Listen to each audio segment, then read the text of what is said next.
Alex, you have your own 2 questions. Do you feel special yet? Yeah, alright. Do you feel bonita? I feel bonita. But that's good because you look bonita. Yes.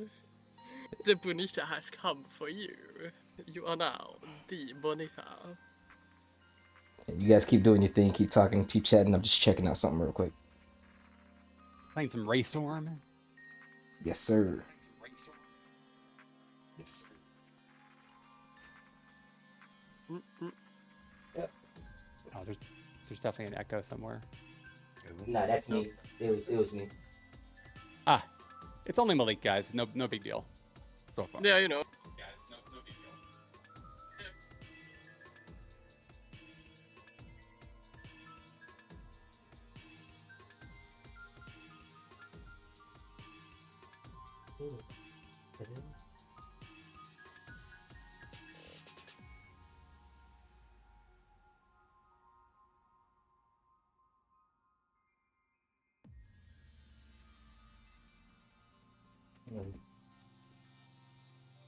The hell?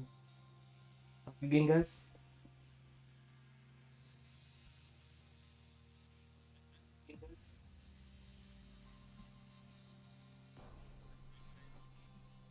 Okay, it's not going. It's only going through monitoring, so that means that I'm gonna have to.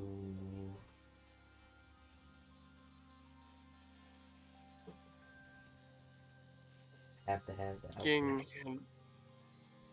in the language of setting things up. Yeah.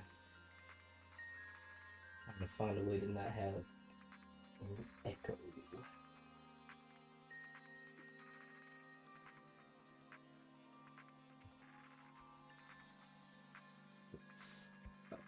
That's different.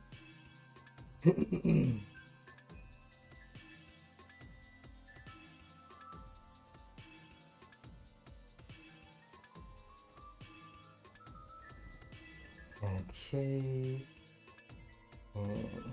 Can you guys still hear me? Oh yeah. Okay.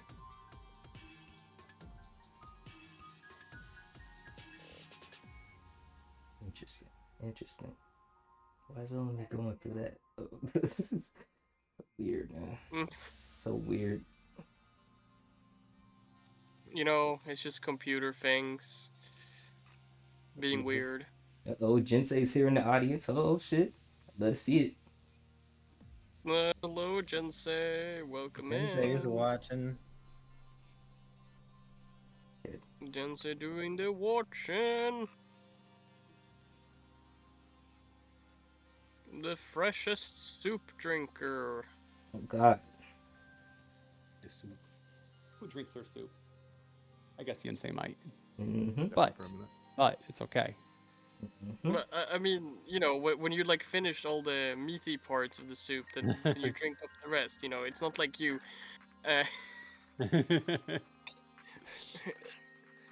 Or it is. I mean, think like tomato soup.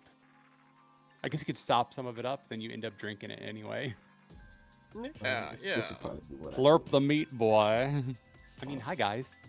Oh no, there's no soundboard. I forgot. I was about to do the guk guk guk sound I have from I don't know what server. But like, oh yes, the drink the meat. Guk guk guk. Are we able to add quotes into Maalik's stream? Quotes? Is there an add quote feature? Like on my actual like stream in the chat? Oh, no quote found. Oh yeah, for stream aliens, yeah. I never did that. Never did that. Shit, we might be able to start. We might be able to start a little 10 minutes early. Does anybody need a little grace period? Anything else they need to do before we get started?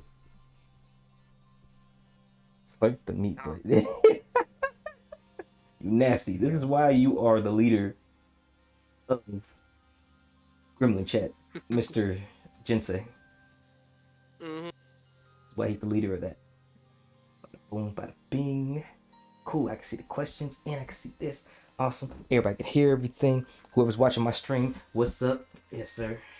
It takes a mess to make a masterpiece. You goddamn right. Shout out to Zenef, man. But all right, if everybody's ready, let's go ahead. Get started. Yes.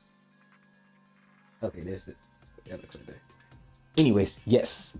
Hello, everybody. It is I, the realest guy, Mr. Maalik, the realest man breathing, the Lone Stone Playboy, the champion's chariot, and the master of the mind. And I am here today with amazing special guests for the 6th episode of the Comatose podcast. Absolutely great. I have great gentlemen here with me.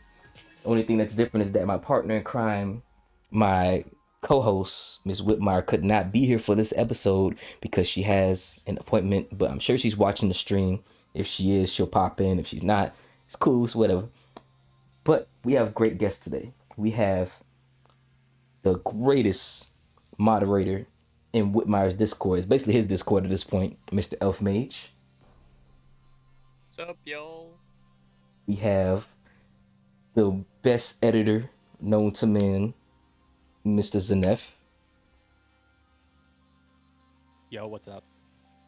We have the truest Jedi of all Jedis, training all the Padawan and fighting the Force, the dark side, Mr. Alex Skywalker. What's up, party people? And last but not least, we have the truest blaze of fire to ever be set ablaze. Mr. Pyros on Fyro is here with us. Hello, hello, hello. And we also have Jinsei the Sensei here with us inside the podcast chat. You guys can sit here and comment if you're on my stream. More than welcome to. If not, just sit back, relax, and enjoy this. So, because we have a new guest, what we like to do is to let the guests introduce themselves and ask them 2 questions. Our newest guest for this episode is none other than Alex Skywalker. So, Mr. Alex, go ahead, introduce yourself, who you are, where you come from, anything you feel comfortable telling us. Well, I am Alex Skywalker. I am severely ADHD. I am an artist, a streamer, a gamer. I come from Louisiana, and I'm just here to have a good time and chat with you people today. Hell yeah. Love to see it. All right, good stuff, man. Good stuff. I love to see it. Love to hear it. So we have 2 questions for you that we're gonna get through. The first question is, oh shit, didn't click that. Anyways, what is your favorite form of art / media to use for drawing / sketching? Ooh. So I prefer the good old pen and paper compared to like digital art. I know I've been doing a lot more digital art lately for like my channel and things, but I like to draw in like this style that I call like cartoon realism. It's kind of like a mash between both worlds, and then I have like the biggest set of color pencils in the world, and I like to make just these colorful, fun, fantastic, kind of mystical drawings. But if you're asking me what my favorite media of all time is I like to do 3D things, paper mache, stuff like that. I used to create like a lot of dragon heads, things like that. I would make like masks out of paper mache, all kinds of stuff like that. Yeah, so you had that creative bone when it came to art in all forms, basically. I like that. So that's good. That's good. Our second question is, do you have an artist that you admire or base your art off of? I really admire and I base a lot of my art off of an artist named Rebecca Sugar. She is like the writer of Steven Universe, and if you ever like see my art, you'll see like the multiple eyes and like the colorfulness and things like that. She just kind of like creates these like magical, colorful, vibrant worlds that I really enjoy. So I kind of encompass a little bit of that in my art. Hell yeah, man. Love me some Rebecca Sugar, man. Steven Universe is one of my favorite Cartoon Network shows for real. Mine's too. Hell yeah. I love to hear it. Take a sip of my tea real quick. So, this is for the rest of the crowd here and for the audience if you guys want to join in. So we have a lot of great questions that we're going to go through. So, let's go ahead and get started. Social and emotional intelligence. How folks are manipulated by it if they aren't aware. So, anybody can go as far as that. What it means to you, what you think it is, your definition.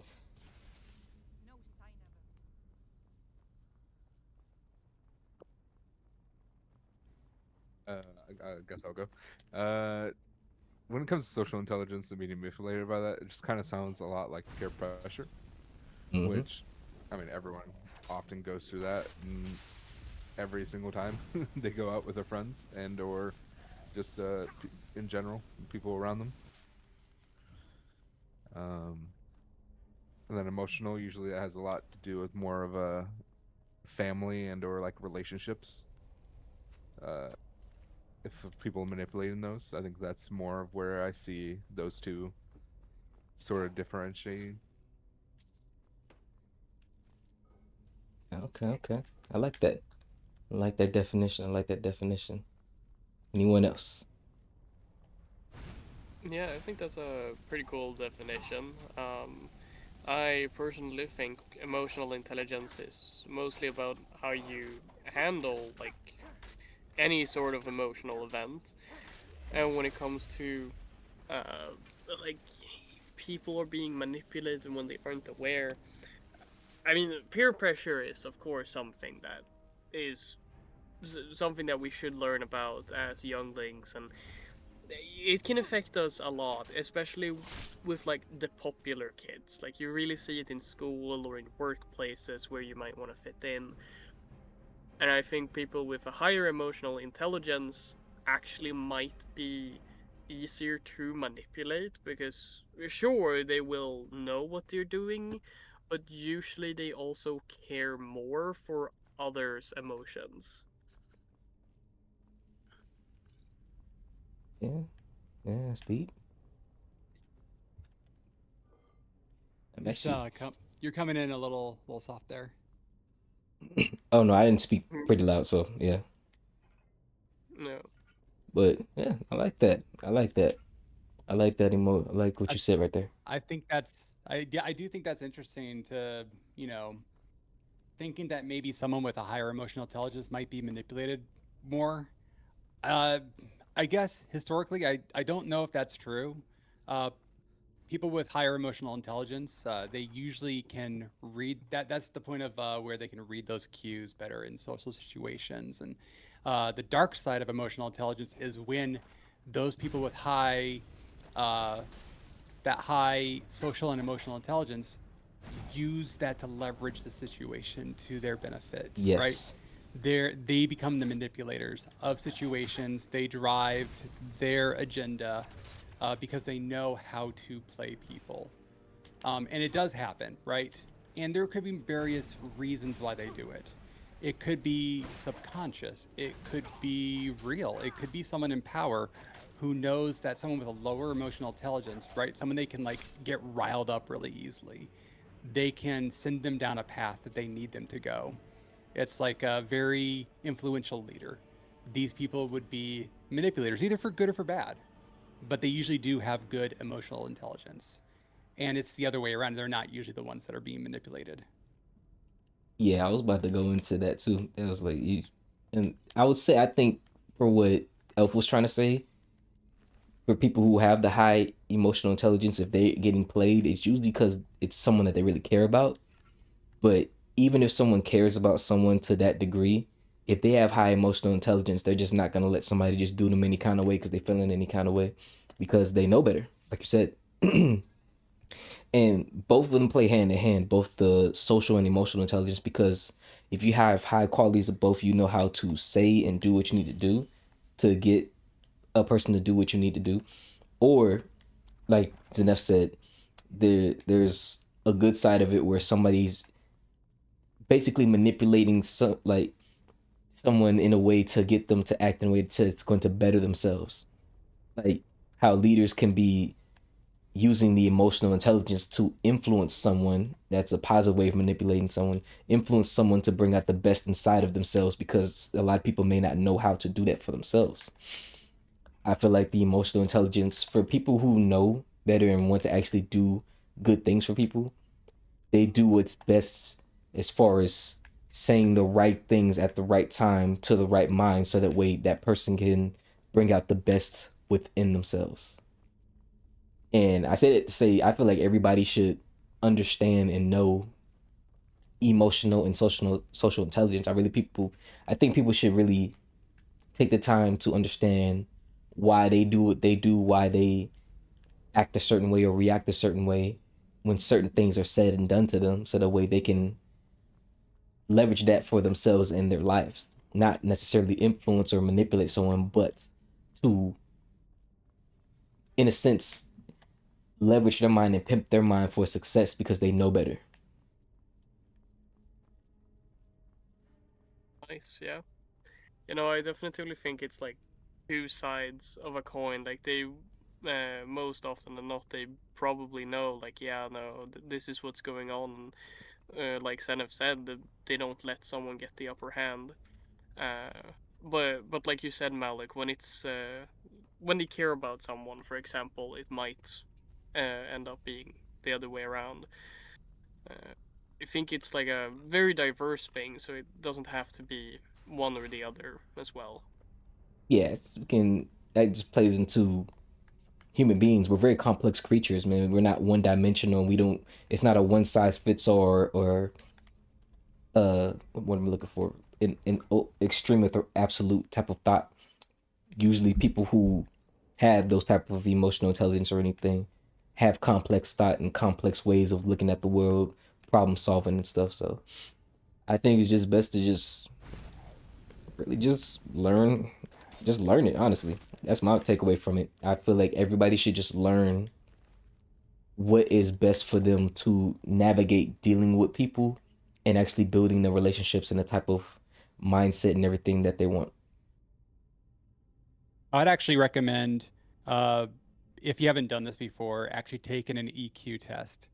Now, there's like some that are like unofficial. You can get them for free online, but there are ways to actually uh, pay money for like an official EQ test that actually shows you which areas you're strong and weak in emotionally. I like that. It's pretty cool. It's a lot like an IQ test, but it deals with obviously emotions, but like more so like how someone reacts to situations, to certain things, right? How their emotions come out and how those emotions are regulated. Very important, man. Starts with us. Starts with you just actively doing that. So good. Do you have any links or any books or anything that people could? I'm actually, yeah, I'm looking those up right now. And when you get a chance, if you just link that inside the Twitch You chat, that'd be bet. great. Awesome, man. Awesome. I like y'all's answers, man. You guys are some very intelligent young men, all of y'all. So, anything else before What we? about Alex? Oh yeah, I don't really have anything to add on this one. Y'all pretty much covered everything. All right. good, good. All right, so that's it for that. We're gonna move on to the next topic. So, next topic is shadow work. What it is and do you do it? So I'll go ahead and go first because I've recently been doing the shadow work itself. So essentially, what shadow work is actively engaging with any traumas or anything that's what you would consider a negative or bad thought or a bad habit or a bad behavior that you have, and turning that into a source of power by understanding what it was, why it happened, when did it happen, and finding solutions on how to better navigate when something or someone triggers you or it brings up an emotion that brings you back to that state where you had those issues. We talked a lot about trauma in the last episode, and I feel that shadow work helps out people if they're willing to look at the parts of themselves that they're not so fond of looking at, because no one wants to think about the things that hurt them or traumatize them. It's a very painful thing to experience, and I don't think anybody should do it unless they're in a healthy state of mind to do so. Which is why I always recommend therapy if you feel like you need to talk to an outside source or just someone that you feel comfortable expressing those things to. But for those who want to tackle that, I've been doing this book called A Guide to Shadow Work by Stephanie Kirby. You can look it up, or if you're in Zenef's server, you guys can see the cover.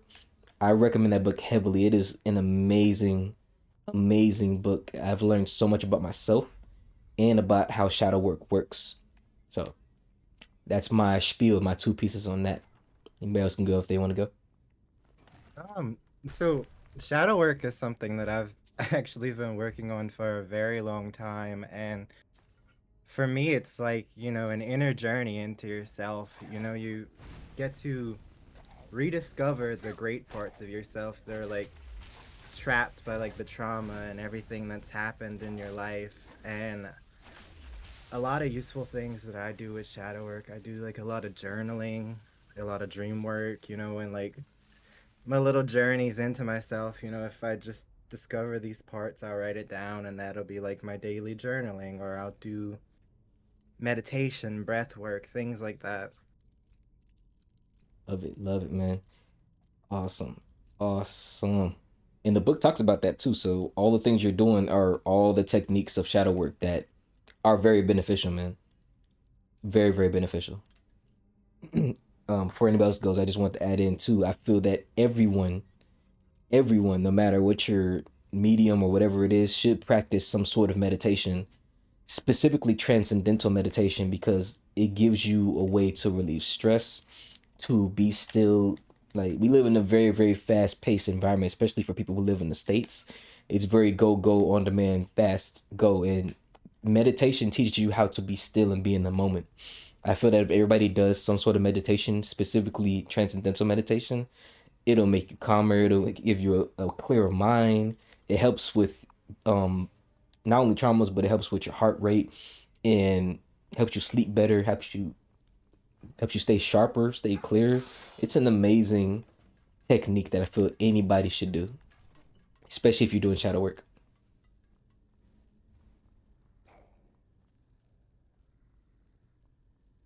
Yeah, that sounds like a pretty solid advice. I agree that meditation is really good for any sort of relaxation or working on traumas and stuff. And while I'm not really, I don't really know the term shadow work. Like, this is the first time I've actually heard of it, even though I have studied a lot of psychology and like work around different sort of things, especially trauma and such.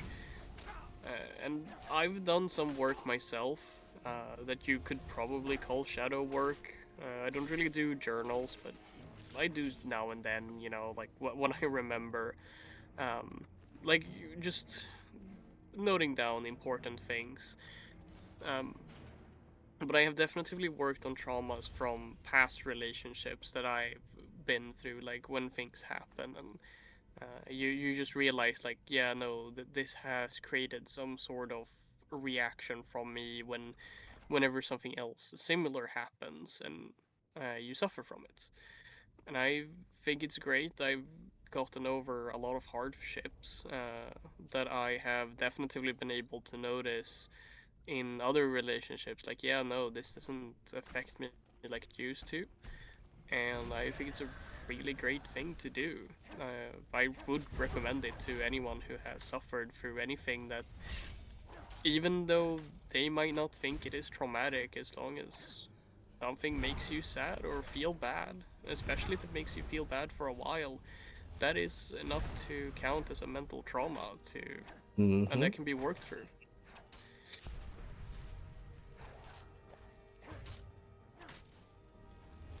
Yeah, that's it. That's my thoughts on it. Hell yeah, hell yeah. Pyro, you got anything? I do not for this topic as of current. All right. Anybody else want to say anything about this topic or anything?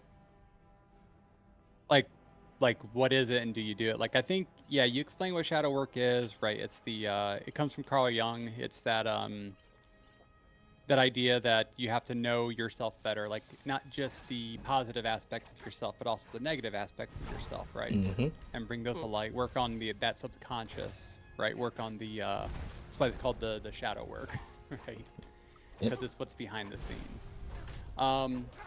And I think a good way to work on it, whether you know you're working on it like by its name shadow work or not, is to go through some kind of if you do have traumas in life, like legit traumas, you need to go through some kind of PHP, some kind of like some kind of therapy program, even a personal therapist, right? Like not just group therapy, but a personal therapist should be able to help you out with this stuff.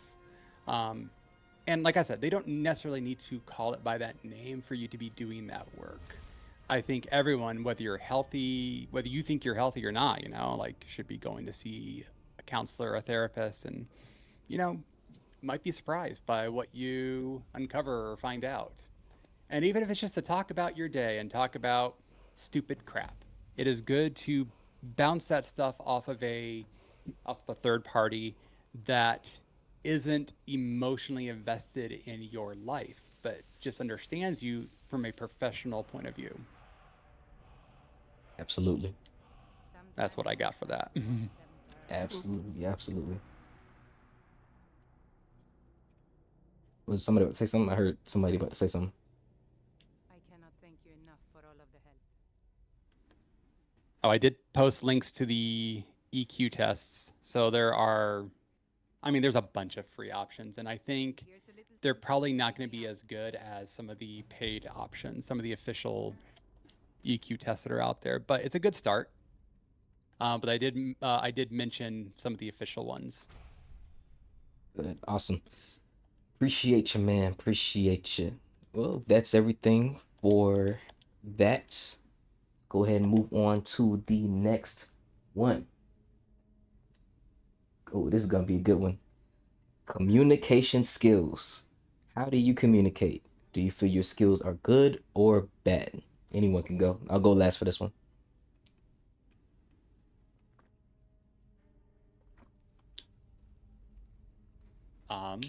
I can go on this one.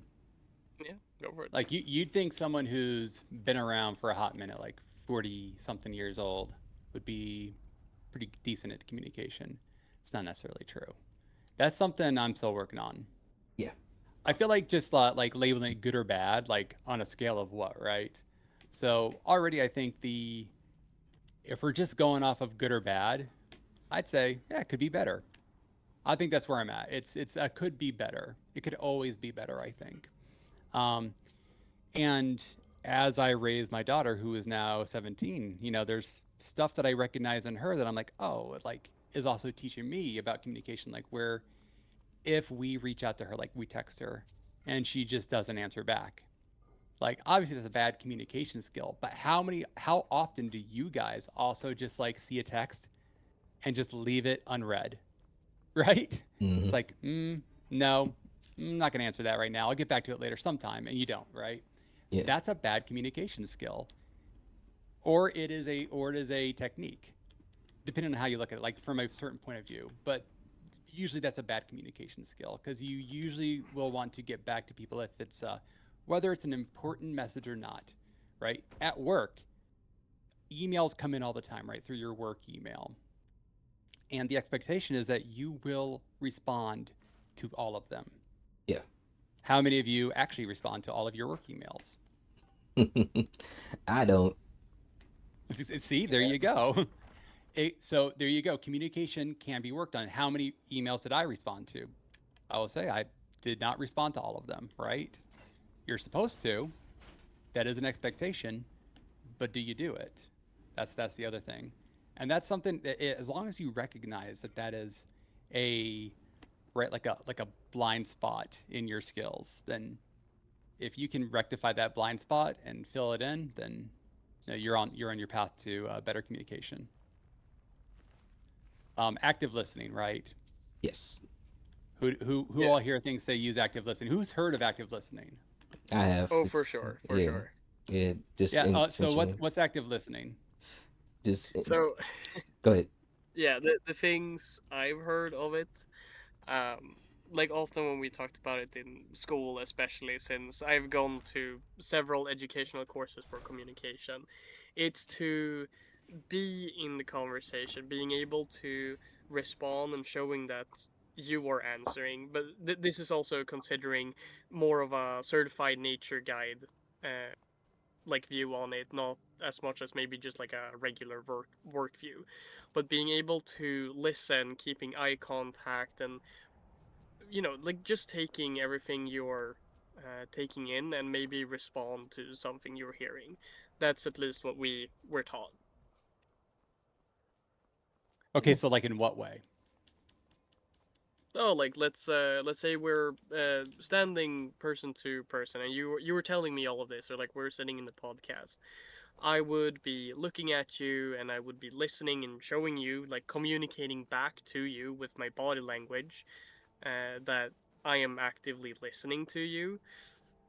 And like if you say like, oh yeah, for now when you said active listening and asked us, like, yeah, I know probably what you mean by it. We might have different sources. I mean, I could be saying something you're like, ah, no, that's completely wrong, but No, so that's what far I you're have spot been on. taught. Okay. Whew, I'm not talking out of my No. ass then. Nah, you got that degree I in don't have communications, bro. have a textbook. Yeah, I don't have that textbook Yeah. answer for you, but I do know that a huge part of it is being able to, uh, it, if not like out loud, at least in your head when you're responding to someone, reiterate what they have said to you, like understanding what they said to you, right? Asking clarifying questions. Because sometimes when people are speaking to you, they might not be as clear on what they're trying to tell you, right? They are not explaining it very well. And that's okay. That's not for you to rectify in the spot. Like explain it clearer. That's not going to help them, right? So, but the listener, the active listener, can ask clarifying questions. Like, so when you said, that you're moving out next week, like what day, right? What Yep. day do you mean next week? Like that's a clarifying question because that's a little bit more precise as to what they mean. Like I'm moving out of my house next week. Cool. What day? And then ask like what's happening, like, and then like show interest in it too, right? That's a higher level, right? That's there's a whole thing of like why rich people in power they hire escorts to go with them on these very expensive trips and galas because they don't have those communication skills, but the person that's with them is able to hold those conversations and help them through these negotiations and just these short little chit chats with rich and powerful people. Yes. I did think that was interesting, but yeah, It is. that's totally a thing. And what else can I say on this? I don't know. I feel like I've been talking about the the communication skills for a bit. Yeah, I mean, if you guys want to, I can take another view on communication. Let's hear it. Oh, yeah. So as a few of you at least have known, I don't really spew it out every time, but I am a certified nature guide, which means I took a 3-year course because this was also other things. We included a lot of communication because when you're standing up and talking to 40 people out in the woods, you have to be good at communicating. And I actually added on a communication course, which name I don't remember, but it's essentially like an aesthetic course. Like, how do we communicate not just through our body language or our language, but through our art as well? And it was fun. We got to do a lot of stuff where we tested out different ways of communication. Like, have you ever done a test where you are drawing on your friend's back and then they have to draw the thing you are drawing? Yeah. Or other variations where you both are turned away from each other and you have to describe a simple picture and they have to draw it. Yeah, picture charades. Yeah. Uh, That's good stuff. those are some, yeah, those are some great like ways of understanding communication and how hard it can be to communicate sometimes. But yeah. Beautiful, man. Beautiful. Yeah, I want to add into so much stuff y'all said, but I want to go last, so let everybody else go. Yeah, I Is it can just almost me, hit. or, No, you go, Pyro. You go. I might be repeating some stuff that was already said because I accidentally kicked the cord of my computer and unplugged my computer, so I lost a bit of time there. But remember going back to I think Zenef was saying about like looking at messages and like gonna be like, oh, I'll get back to that later, and like never gets back to that. I think for that it's like it also comes back to like trying to recognize like how you're feeling about either what was said or what situation someone may have put you in. So that it's like for me, it's like sometimes that very much applies to me to where like I'll get back to that when I have a clear mind, and sometimes it'll be like hours later to where I finally respond. It's like, oh yeah, yeah, this person. I'll say something that maybe I wasn't really feeling, but I just knew I had to get back some sort of answer. But I think for my communication skills, like I'm decent at it in some areas, and in some areas I completely like am in lack of. Like I'm good at setting up some boundaries because I've had conversations with people that either say something I don't like, and usually Literally I'm able 2 to seconds before my be like, mom hey, comes I don't into like the that. stream Don't and types, like say I'm things like literally talking about something about. that. Yeah. But communication skill as general, it's Hey, yo, what the fuck? it's sorry, I'm trying to find the right word. You're good. In this day and age, communication is even more key because sometimes like you aren't really able to keep your head down. There's a lot more people that are like, if you're fortunate enough, there's a lot more people who are invested in your life, and What the sometimes hell that is just happened? I Did very my hard to deal with PlayStation because you take weren't off? able to Abandoned. have that type of relationship Oh my until like god. just now. That makes me So wanna fucking cry. I feel like I'm rambling Hold on on. here, Okay, but that'll give me. yeah, I think You're good, though. You're good. That'll give me a chance to read. Okay. Yeah. I can ramble unfortunate- forever about communication. It's such a fun and diverse topic. Really, it's yeah. I think I'll stop there. Yep. Good stuff. Good stuff. Cool. So, wait, did Alex go? Oh no. Communication for me was a tough one for a long time. I've been in like the food service industry for like 8 years now, and I've done everything from like serving to cooking to management, chef.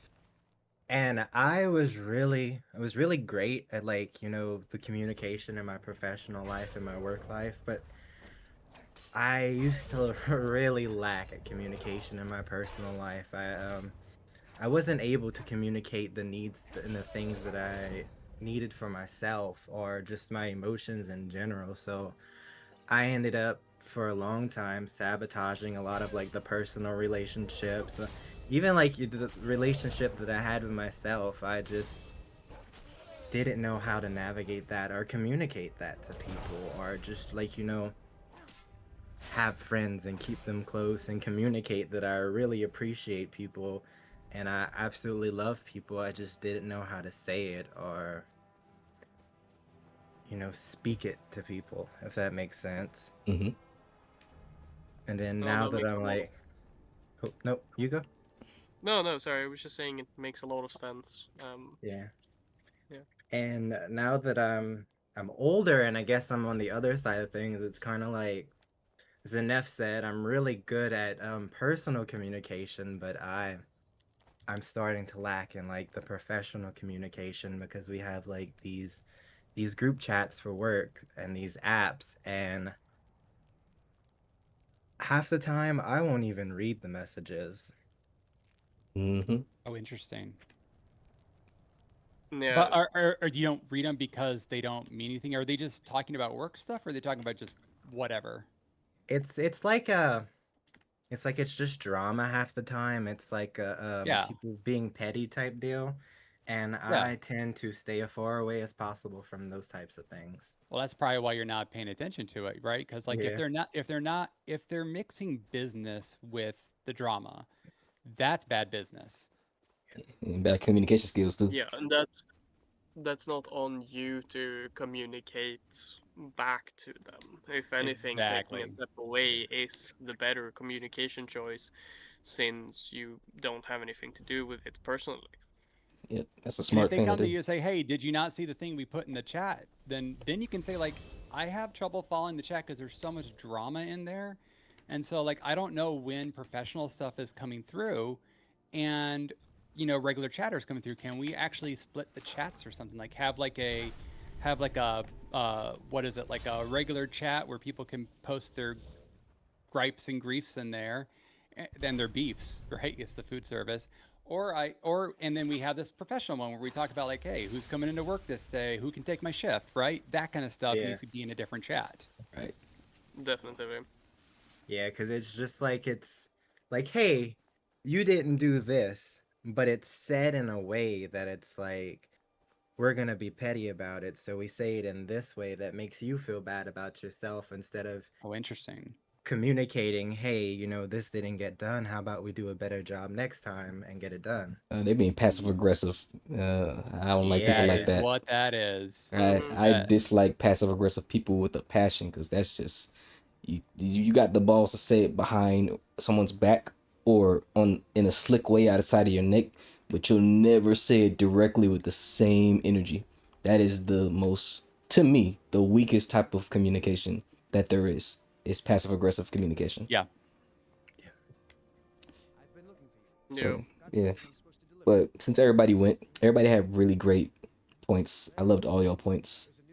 For me, when it comes to communication skills, it's simply the art of being able to express your wants and needs and understand everyone else's wants and needs around you in different ways, because there's always going to be a different way that someone needs to know it.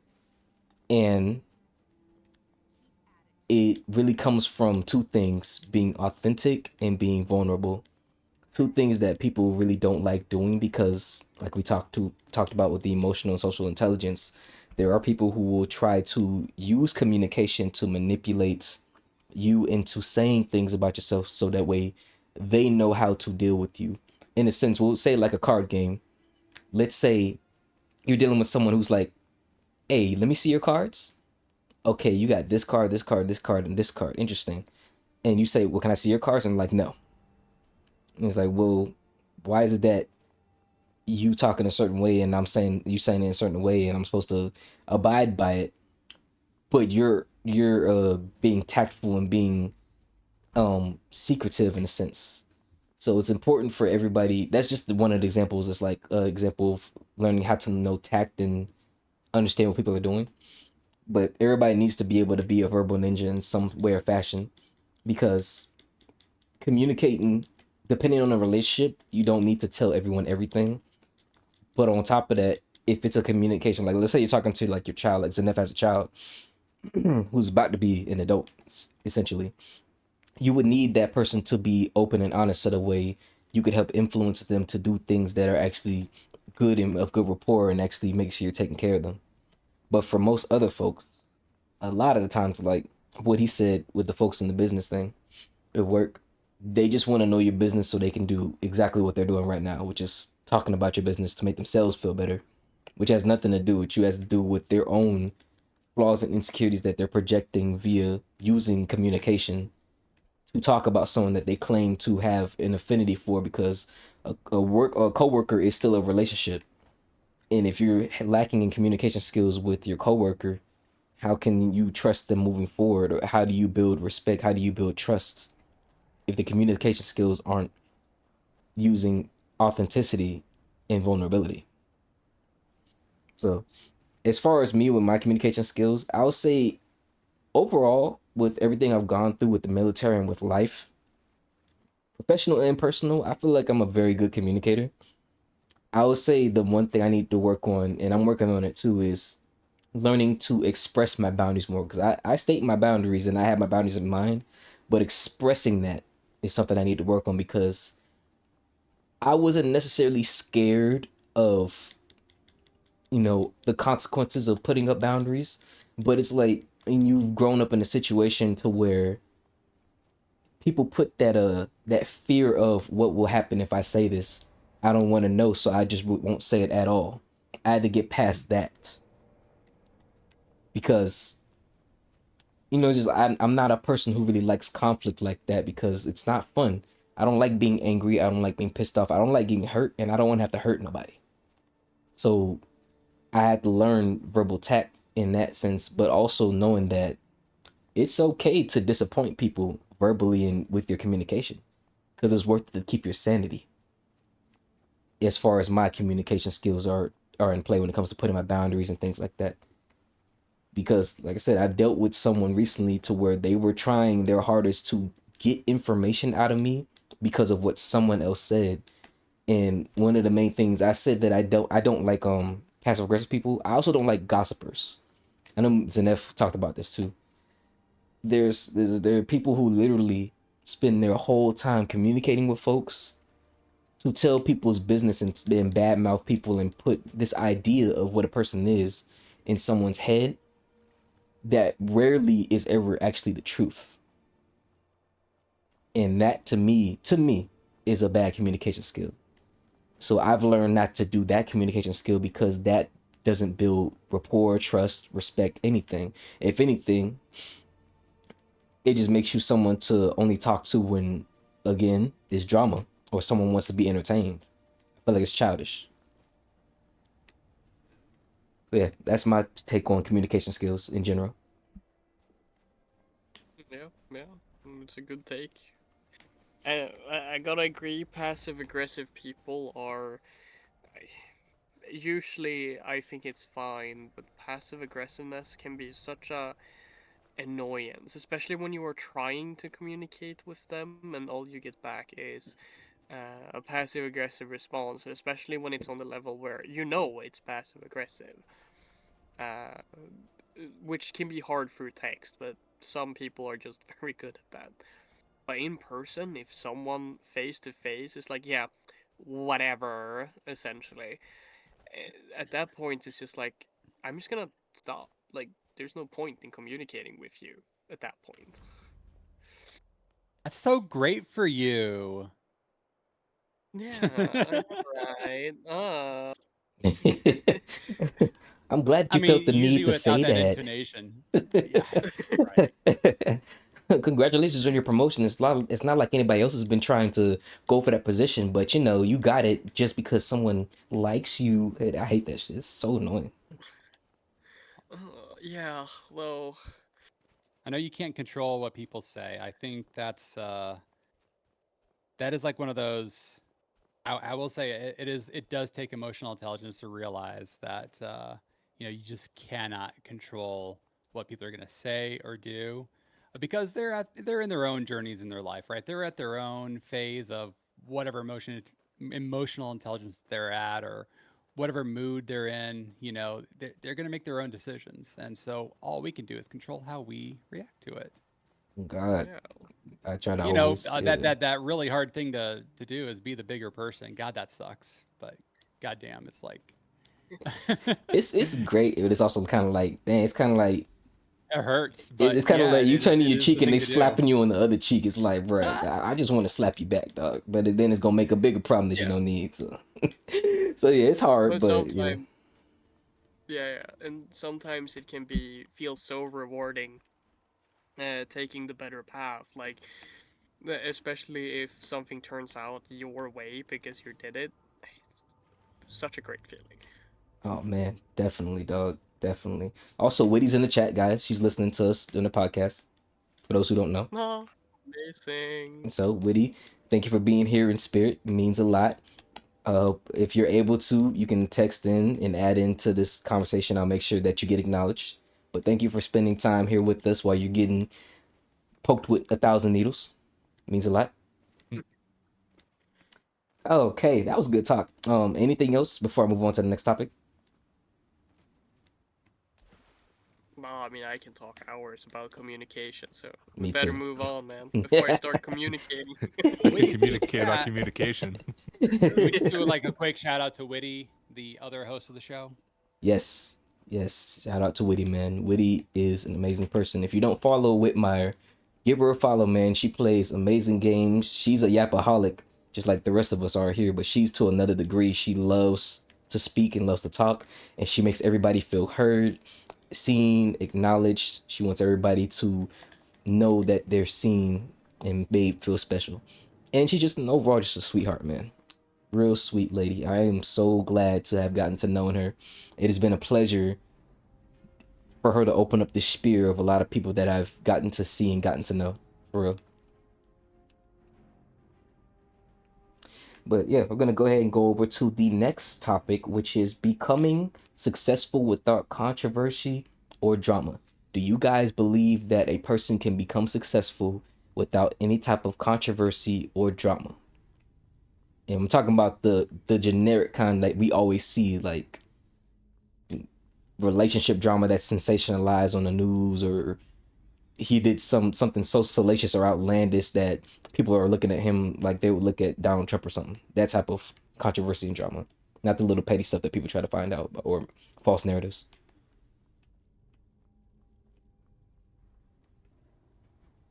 Maybe Pyro want to say something? Why me? Why you gotta nominate me? No, I don't know. Is you need to talk, boy. Communicate. Nah, Yeah, you were like Getting darn.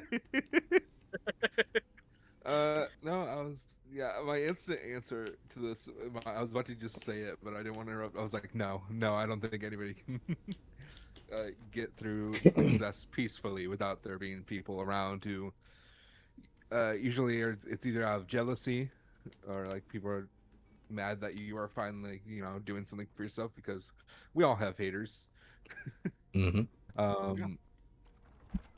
People, honestly, it's sad to say people will look for anything to get mad at and are willing to make you a villain out of nothing. Mm-hmm. So, I don't think in general there are, if there are some, okay, good on them, but you don't hear from those people because obviously they're staying out of that limelight, so they don't get noticed by potential haters. Yeah. Mm-hmm.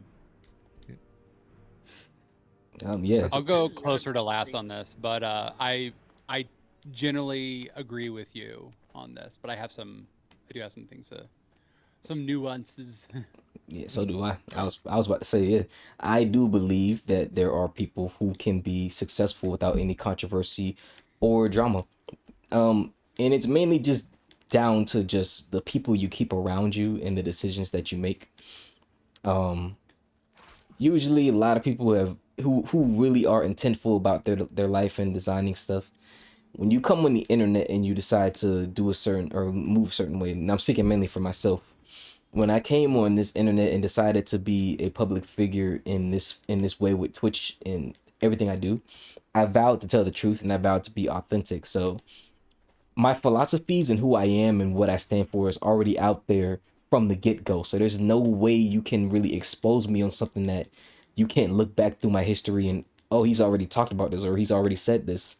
Even if it was something that, like, let's say, I don't know, an ex decides to try to spread a false narrative about who I was when it comes to dealing with women or anything like that, I'm gonna be upfront and honest and have my receipts when it comes to things like that. If I need to, actually clarify things for my audience and everything. But for the most part, I'm not going out looking for anything. But it's like Pyro said, there's always gonna be someone, for whatever reason, and it has nothing to do with you, it has to do more with them, that will try to look for anything to paint you into a negative light. And I won't give this person any clout, I'm not gonna say their name, but they are in a certain Discord server where they were trying their hardest to do that with me because I wasn't going for their BS. A lot of things that was going on in there was normalized, and I was the one who wasn't going for that. Shout out to Zenef for doing what he needed to do. But yeah, that's an example of someone trying to slander your name just because they don't like you. But that shouldn't stop I you had a from feeling. yeah. I had a feeling that was going to come back to that. Dude, and I will tell you that person DM'd someone from the mod team on that at that place. I won't say where. Nah, it's okay. Saying, "Hey, so it's been like 3 months now. Can I come back?" Nope. And we reviewed the receipts, and that's why you got to keep receipts. And we're like, "Hell no." Yeah. So it's like I said. And then one of the mods actually started crying. It's like, "Thank goodness. I didn't realize this person was banned, but I am so grateful to you guys for banning him back then." Yep. Absolutely. So yeah, it's like I said, no matter what it is, man. No matter what it is, But we're not always. Oh, go ahead. I was just about to add this one thing. No matter what it is, if you put your philosophies out there from jump, there's nothing anyone can say. They may not like it, but they'll respect your honesty. That's all I want to say. You can go ahead. I was gonna say, yeah, no, absolutely, man. And honesty goes a long way, like goes with integrity, right? I did want to talk about that a little bit. I will say for this one, where we had the ability to ban this person and just remove him from the server entirely, you don't always have that ability to do that. You're not always in that position where you can just control the environment that you're in. I will say that. Um, I mean, it goes back to the emotional intelligence that we've been talking about on this podcast. But those haters are going to have their ability to stick around. They'll claim it's free speech, whatever they want to say it is, right? That they can say whatever the heck they want and really try to put people down, put people in their place, whatever they want to call it. And then you can't like just tune it out unless you go dark. And going dark is not always an option either because we are so connected in this world. I mean, live off the grid, sure, people can do that, but then there goes your fame that you work so hard for. That's like your money, your livelihood, that's your standard of living. That could mean opportunities for you, your family. And that just, I'm not talking about like huge fame. I'm talking about like any modicum of like success, right? Even that can be messed up if you decide to run from the problem, right? Go off the grid, running away. I do believe sometimes that's the only option for people, and sometimes they should run away. I will say that there are people who, call it what you will. We can call it canceled. We can call it like they fucked up big time and they need to get the heck out of the limelight, right? So call it what you want, but like, yeah, that running away is actually a good solution for them because the hate is well placed. Man. I don't think that you should try to go out of your way to be a hater and work for understanding, but if it's someone who got to a position of power, right? And they use that positional power to influence others in a negative way, and that was harmful to others, it might be okay for them to not have that position anymore. I'm just going to say that. That might be the best thing for that situation. I just saying, just saying. Yeah. Yeah. I have some other stuff to say on this, but I'll see if anyone else wants to weigh in on this particular thing first.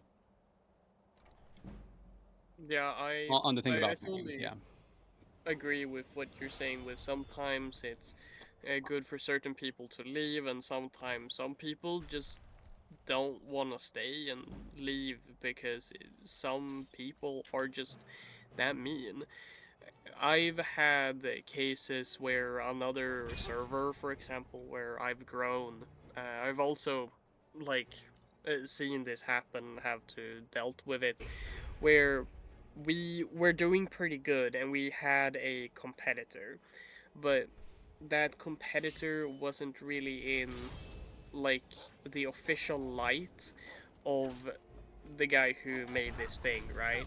But this sub server that I was in, that I'm currently running and all that, we were officially supported, we were doing good, and then I just start hearing about people going, yeah, no, this person said that the server is literally trash, it throws people out, it's mean, and I'm like, where's all of this coming from? I've seen almost every single message in this server. Like, like you show screenshots, and they were like, yeah, no, here are some screenshots. Okay.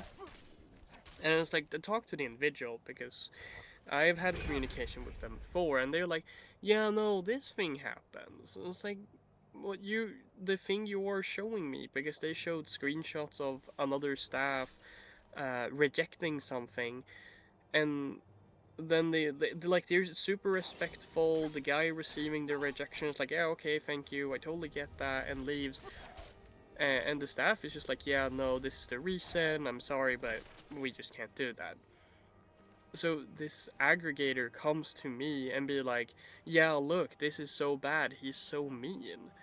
And I'm like, why are you trying to throw hatred on us where there are clearly several people who have talked to me who don't want to join, and then when I convince them to, they think it's great and they don't understand? Like, why are you doing this? It's just, I think there is always going to be someone like that, no matter what. Yeah. Yeah. It's always gonna be someone who's just bored, or someone who just loves, because there are people who just love controversy and drama. That's their whole Oh yeah. personality, is what type of drama can I stir up or can I start to give me some sort of excitement. And to me, I think that's a very dangerous person to be around. But some people are cool with it. And then there's some people who just love hearing about the drama and hearing about the controversy, but they don't want to get involved.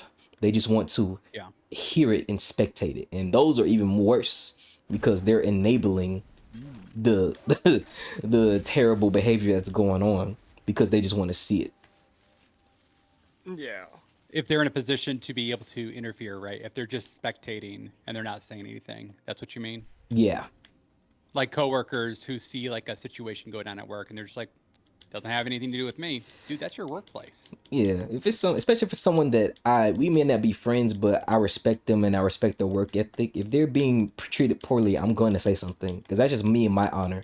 I'm not gonna stand by and just let somebody get done wrong, because I know how that feels when you get done wrong and people just stand by, laugh, and all that stuff. It's like, I'm never gonna let nobody feel like this. So that's just me and my personal code. Yeah. Yeah, that's a good personal code. Yeah. Anybody else on success without controversy and drama? Like as far as whether it's possible, Yeah, I think it's possible. me too. So, and that, like I said, there's nuance, right? You're always going to have haters. Does that mean you're not successful? Does that mean you don't have controversy or drama? Well, if the argument these people are making is completely fabricated, or it's picking on little things that have nothing to do with who you actually are, right? Mm-hmm. Then yeah, you're drama free. I think you're drama free. If they're trying to create a dramatic situation and then you choose, let's say it again, the high road, right? This involves what, like emotional regulation, Mm-hmm. like not reacting to whatever the heck the haters are saying, right? Taking responsibility if it's warranted, right? Like let's say you are on a Twitch stream and you said something that offended an entire minority or something. That happens, right? You don't know, Yep. right? Apparently saying something about something my spirit animal these days is, it's not kosher. You can't say that without offending an entire group of people. And I say that as like a very exaggerated example, right? Because there are a lot of people in the Native American who are Native American that don't care if people say that, right? But that's the thing. Like if someone like locks into that and says, you are a white or a black person saying spirit animal, you are not Native American, all you can do is just take responsibility. That's the easiest thing to do. Is like, you're right, man. Like, I'm not. And then move on. Yeah. You're right, I'm not. And that requires a positive mindset as well. Like believing in yourself, believing in your abilities. And I would say being more focused on, if we're talking success, right? Just success. This idea of becoming successful and famous. Right? Like focusing more on the creativity side of it, on, you know, doing the right thing for the right reasons rather than your own self growth. I'm not saying that your self growth, right? Like, you know, how can I expand my social media presence, right? They're important questions to ask, but that can't be the central focus of who you are. Yep. And that way people will see that you have integrity. You are able to collaborate, network, do all these things that are just positive things. You will be drama free. I think that's how you do it. I don't think that it's possible to not have hate to like I don't think it's possible to go so far and not have haters. If you hold a viewpoint that's opposite of someone, you automatically have a hater. Yep. You can't stop that. But again, you can't control what they say or think about you. Yep. So Yeah, that's for that's sure. where I am with that. And I think that that's why I think I like this question a lot. I really do. Like becoming successful without controversy or drama. That's a great question. Whoever came up with that, kudos to you. Yeah. All right. Really?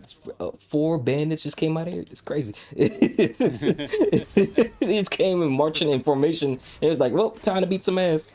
I was like, Wait, really? what? All right then. Yeah, I'm playing Skyrim, that's why. Love to see it. Yeah. All right. But that's good, man. Good Zenef talk. just You gotta half beat that ass. confused.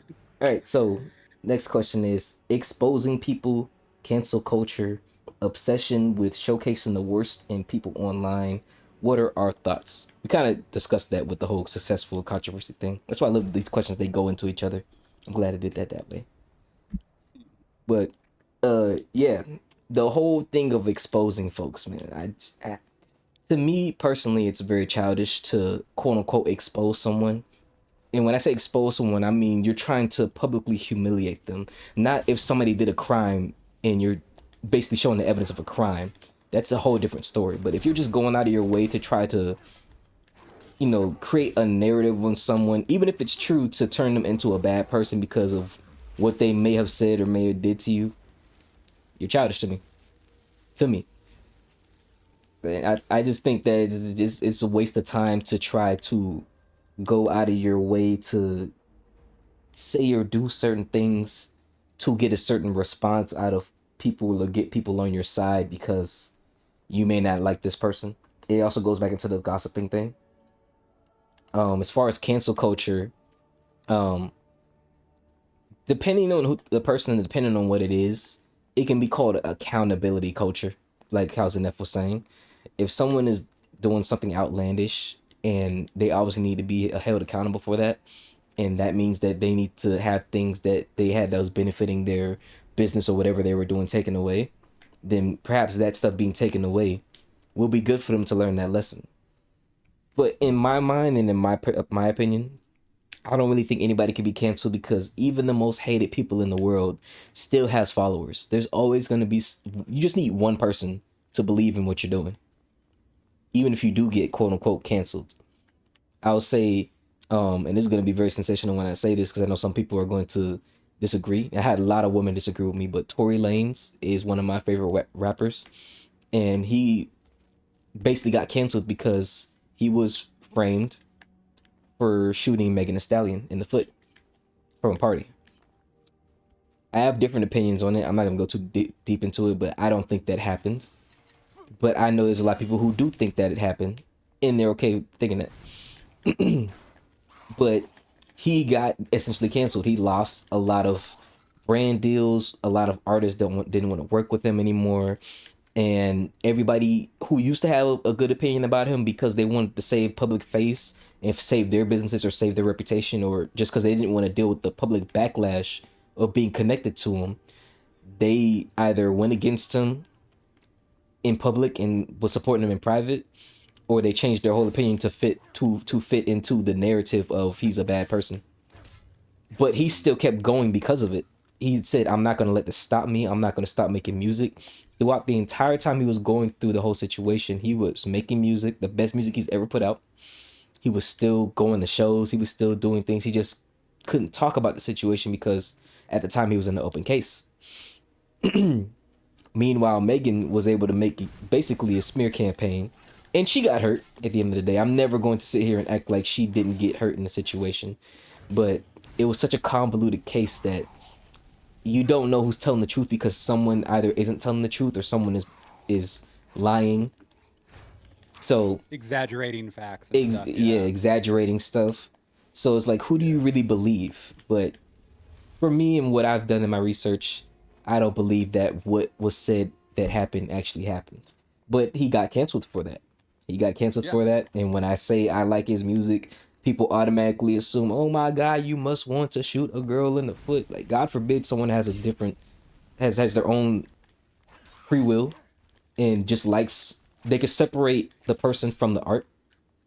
Like, no, you got to do the same thing, the exact same thing that person did to, if you like them, if you like their music, you got to do the same things that they do, go what they go. It's like, no. So, yeah. And then the obsession part, man, I just think that when it comes to people obsessing over folks, whether it's a celebrity or someone that they claim they don't like, there's obviously something about that person that you find fond enough to have this much energy towards them, or you don't have enough going on in your life and you're bored to be so focused on someone that you claim to dislike. Because I don't focus on people that I don't like. If I don't like something, I just remove it from my life. People, places, things. Because putting energy towards stuff that you don't like pulls it closer and it gets greater and it gets larger. So being obsessed with something that you clearly dislike is essentially, in my mind, you're just lying to yourself, because there's something about this that you enjoy. Maybe it is the drama and the controversy you enjoy. But I wouldn't want to be obsessed over something that isn't serving me in a positive light. And that's my 2 cents on that. That's some good 2 cents. I don't really have anything to say on like cancel culture, but as far as like exposing people and obsession with showcasing the worst in people, it's kind of like a, I don't want to sound rude, but it's kind of like get a life kind of deal. Like you can't No, you're right. You're right.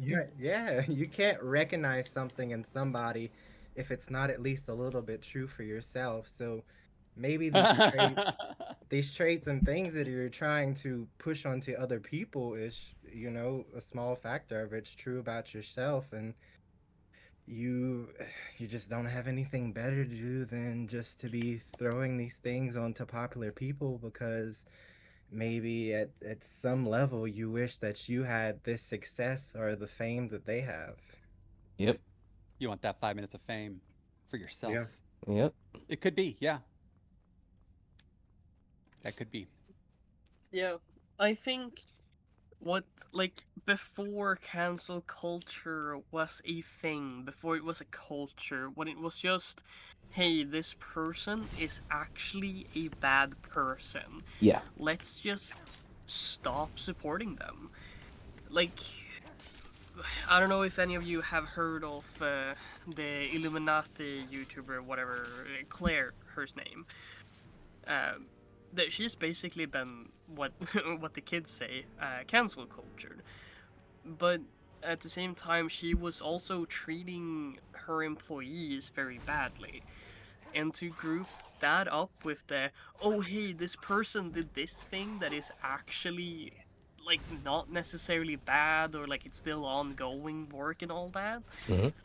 I think there's like 2 different categories to it. One is good and the other one is bad. I appreciate you bringing that up, but yeah. Oh, yeah, continue. Oh no, that's it. Like I said, I appreciate you bringing that up because, again, it's fucking nuanced, right? Mm-hmm. It's like blanket saying cancel culture is bad. I say, little child, you don't know what you're talking about. Cancel culture has saved people, like saved lives.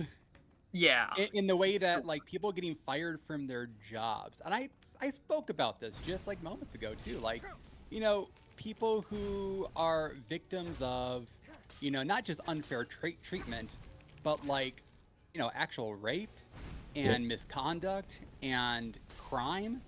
like, yeah, like if it comes out that person fucking did it, right? Then yeah, get them out of that situation.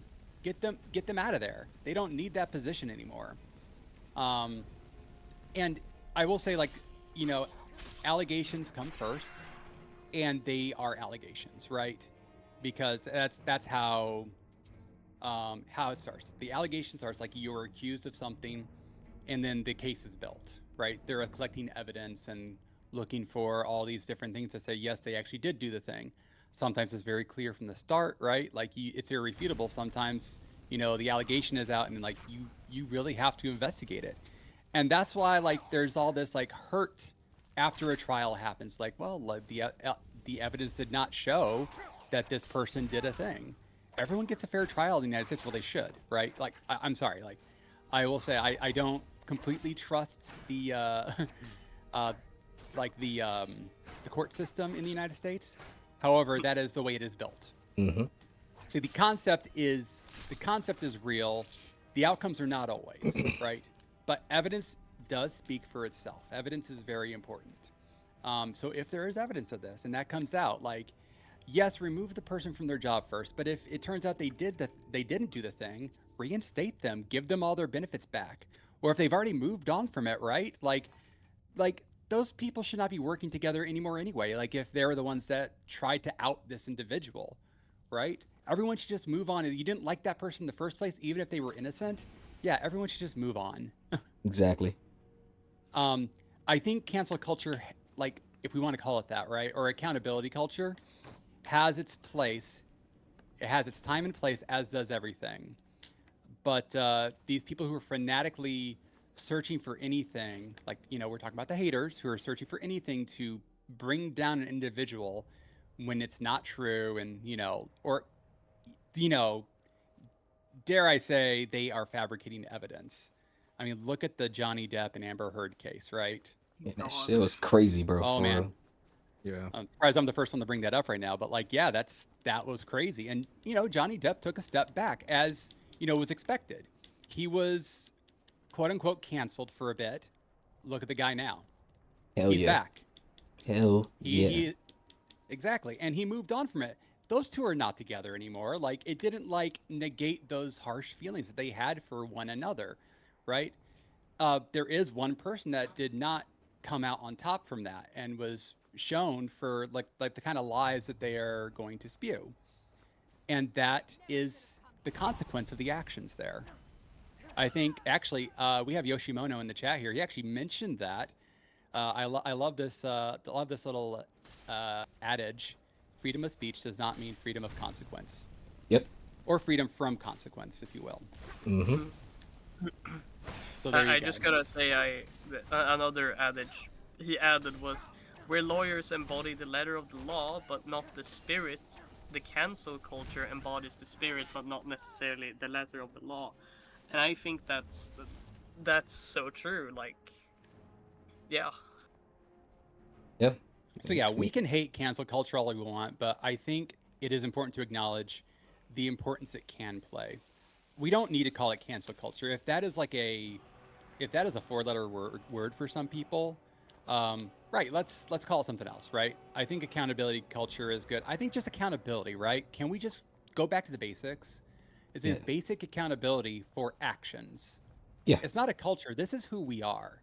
We as human beings should be accountable for the things that we do in relation to other human beings.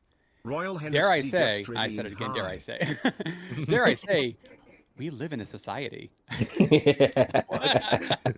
What? Oh man, Joaquin's Joker is amazing. Heath would be so proud, fucking man. said it. Heath would be so proud, man. R.I.P. to Heath. Yeah. But yeah, to touch on that, it's only cancel culture is only bad because, and especially with situations when it comes to situations with domestic violence where the woman is accusing the man is often found guilty until proven innocent. So without even evidence, because a lot of people, if they can relate to the situation, there are a lot of women who can relate to any type of assault, DV, sexual assault, all that. Yeah. So the automatic assumption is to side with the girl. But there's been plenty of other situations where that happened and then it's found out that she lied and then the guys is still canceled to some degree because these girls want to just enable it. And the same with other guys too. It was like they're enabling someone that was basically getting canceled, and someone the accuser was found to be a liar, but people will still enable that because they still want to be in the good graces of the person who's trying to cancel someone. So it's a double-edged sword when it comes to cancel culture, man. It's good for the folks who need justice, but it's bad for the folks who are obviously innocent in the situation. But it requires people to be accountable and to tell the truth. This is why I tell the truth all the time, because I've been someone. The girl tried to quote unquote cancel me because she didn't like me and was trying to pull friends away from me and all kinds of crazy stuff. And we had a disagreement, but it was never to the degree that she was trying to sensationalize it to be. So after they found out that nothing was going on because I told the truth, the girl basically ostracized herself and didn't come around me anymore because she realized that nobody was going for her BS. So that's one of the senses of her trying to cancel me in real life, not like on social media. The natural consequence. wow. Yeah. And it I had happens. Go It ahead. does. I had something like that too. Except I was together with someone and another person who was from another circle of friends that, I mean, we weren't really, getting hand to hand. But she started spreading rumors that somehow made themselves all the way over to, like, my girlfriend's best friend. And after that, oh, fuck me, man. As soon as you in their bad graces, boy, everything you do is terrible until they find out Yeah, otherwise. for sure. It was just, at that point, it was just game over. Mm-hmm. It happens, bro. It happens, and it's like That Zenef was a said, long time ago. Yeah. there's nothing you could do except respond the best way that you can. So yeah, good topic. Use that emotional intelligence. Amen. Amen. Pyro, Communicate. Mr. Pyro. Communicate. Yeah. Yeah. Look at us bringing it back. We can just never leave. Oh man, Pyro, you had anything for this? No, I mean, it sounds like all of us has experienced cancel culture as a personal, and I'm like, I've definitely have. I don't even know what I did. I was like told, it's like, oh, you made someone feel uncomfortable. Never was told anything. Every time I asked, it were like, it's like, oh, if you don't know, then that's the problem. I'm like, I didn't do nothing. It was literally, I literally did nothing to talk to this person, and They might want to tell you what happened. Yeah. That's part of growing is understanding where you went wrong. But it's like if you don't know, then it's like, well, then fuck you. So fuck yeah, them. exactly. Don't worry about it. But I'm like, they were a terror group of people. I found out even like worse than later. I was just ostracized for nothing. That sounds like you're ostracized for nothing. Yeah. Yeah.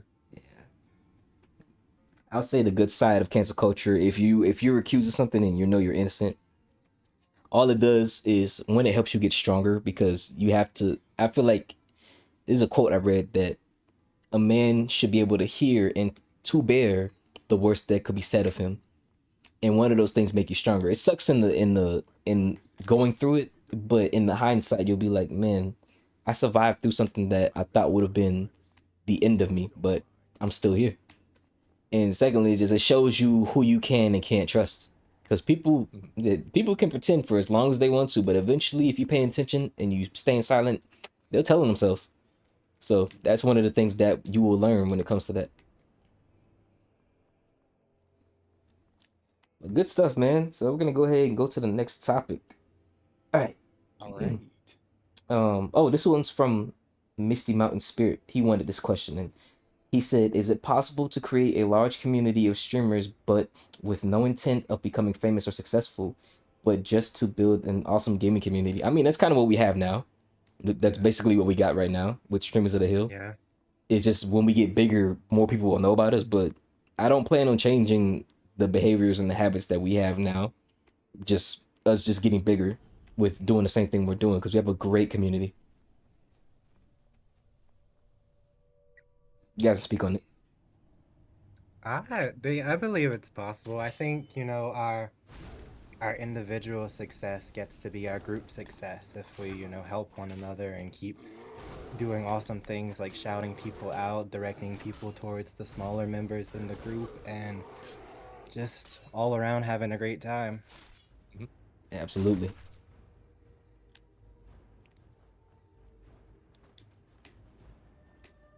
I don't know. I feel like this one is just like very cut and simple, you know. We're like, Self-explanatory. yeah, yeah. I was like, we're all here. We... Yeah. This. Go ahead. Oh, nobody wants to go. I was gonna say Misty Mountain said it because that his goal isn't to be like, a really cool famous streamer. His goal is to just have fun building a good community and doing what he needs to do because, he just wants to just live a regular life while playing games. And that's basically, when you stream and you're not having that type of goal, you just stream casually and you don't really have a set schedule. Yeah, it's basically what it is. So anybody's able to do that. And with our community, because everybody's so welcoming in the first place, even if someone isn't trying to be a big streamer, we'll all support each other in that aspect of we're gonna find a way to grow each other. Like, for example, Mego just started streaming. I was one of the first people to go into her first ever streams. And then from there, I was pushing her stuff. And then everybody else started pushing her stuff. And then she got affiliate. And like, Zenef, when she get affiliate? Like, in like 2-3 weeks? Yeah, so a week of... It took a week. Yeah, so a week of doing that. That's what I wanted to do. I wanted to build a community where everybody can eat. Even if you're just making $1, like, that's still one more dollar than you didn't have beforehand. From just having fun on stream. Like, we get played to play fucking video games, bro. This is every kid's dream right now. I will say this is sort of a double-edged sword for people who want to like, I just want to be chill and do my stream, but and then they don't get viewers in there, and they ask the question like, well, what am I doing wrong? So I think there are a couple things that need to happen, right? Mm-hmm. So to answer the question, going back to the question though, of like, is it possible to create a large community of streamers but with no intent of becoming famous or successful, or just to build an awesome gaming community? Both are true. You can do both. And you can also be in that community but also not like big or successful. If you don't want success, also like if you get popular enough where you can turn on affiliate, if you don't want that, you can turn it off. You don't need to have that on. You don't need to play ads, right? But if you do want to make a little bit of money off of it, right? And I think that is important to acknowledge in yourself if that is something that you want, right? If you don't want to be big, but you do want to make money, it is incumbent upon you to further your streams, to better yourself, to look back, be reflective on what it is that's working. Watch other streamers, you guys. If you want to be successful, look at what they are doing. And ask them questions about it too. It's like, how did you get such a large community? They're going to tell you. What's the worst they're going to say? I'm not going to tell you that shit. It's like, no way. They're going to tell you exactly how they got it. And they're going to explain, yo, I started off, pretty small myself. Like I would be on there for hours and I'd have 0 people in my chat, right? But they would push through it, and eventually there would be people that come in and they would vibe with you, right? They would share things with you, share back. I think that's the important thing. That starts there. And all that stuff of polishing your stream up, like, oh, now I need to like make channel rewards and I need to like make merchandise. Do that when it makes sense for you, right? I think it starts with the personality. I think it starts with the quality of your presentation, of you the presenter, right? It starts with you. And I think if people do want that, if they do want that for themselves, then they should be working on that. Even if they want to be small, even if they don't want to make like a whole lot of money, or like, 20 people at a time for a stream is fine with me. Cool. You still have work to do, right? You can't just expect people to come into your stream and stay with you, right? Like you have to talk. Right? You can't ignore the people in your chat. You have to read their messages. You have to not just read their messages, right? You have to react to their messages. You have to ask them about themselves. And here is the secret that people don't like to hear, is that like, even though you are the streamer, they're not in there to talk about you. They're not. Those chatters are in there to talk about themselves, because the thing that people like to talk about most is themselves. And that's why streamers but aren't they here to see me? Right? Well, that's the ego in you, right? That is the what's it called? That is like the selfish, egotistical side, which everyone has, right? Yeah. But you need to look past that and be like, actually, if I want people to stay, right? If I do want to make that extra coffee, that Starbucks money, I need to talk to these individuals, right? They need to be able to stay for the ads. Maybe some of them will throw down a sub. Who knows? Would also say not expecting people to sub to you. Like, hey, man, if you're here all the time and you don't like watching ads, then sub. That's not on them to give you that money, right? Like, that's their money. They can do what they want with it. Yep. It is on you to be a better streamer, regardless of how big you want to be. If you want to turn on that affiliate button and you want people in there to talk to while you stream, then you have to become a better streamer. And that's what I'm going to say about that. I don't have strong feelings about this at all. Zenef was on his soapbox. Come on now. Preaching. Yeah. Death of the ego is the path to progress, essentially, or path to fame for streamers. Yeah, because if you're gonna do any type of business, being a producer, you have to think of other people. You have to be gregarious. You can't expect to have a business and treat your clientele like shit. You have to, especially when it comes to entertainment, they're the reason that we are at the points that we're at. So why are you treating them as if they're disposable? Treat your folks I will well. say, like, coming into these communities, right? Like, we're going to build you up as a streamer. That doesn't mean you don't have to do any work on yourself at all, right? Like, if you don't work on your stream, if you don't figure out how to, draw people in and keep the people that we are pushing towards you, then we're gonna stop pushing people towards you. Yep. We meaning like if you're in like a producer position, right? They're gonna start looking at the next person that comes in, like, you know what? Like, this person has been in the community for a few months. Right? They still consistently get like 0 to 3 people in their stream consistently. Let's start looking at other people who can maybe break that barrier of that personality barrier. It starts with the personality, I guess is what I'm trying to say. Like, it's always going to be that. That is how you build it. So the answer is yes. And the streamers who are in that community have to work on themselves. Always. Right? It doesn't mean you get kicked out of the community. It means that you do end up kind of on the sidelines, though. True. And if that's like a sad fact, like, I think this is real talk here, right? This is not me saying like, oh, if you suck at streaming, then get the fuck out. I'm not going to tell that to anybody, because I think, like, if you want this, you're going to work for it. And you're going to listen to my words, not get upset with them. Or you get upset with them. That's, we talked about, we'll have haters. But if you do want to grow, you will cherry pick it, or you'll take all of it and you'll work on yourself.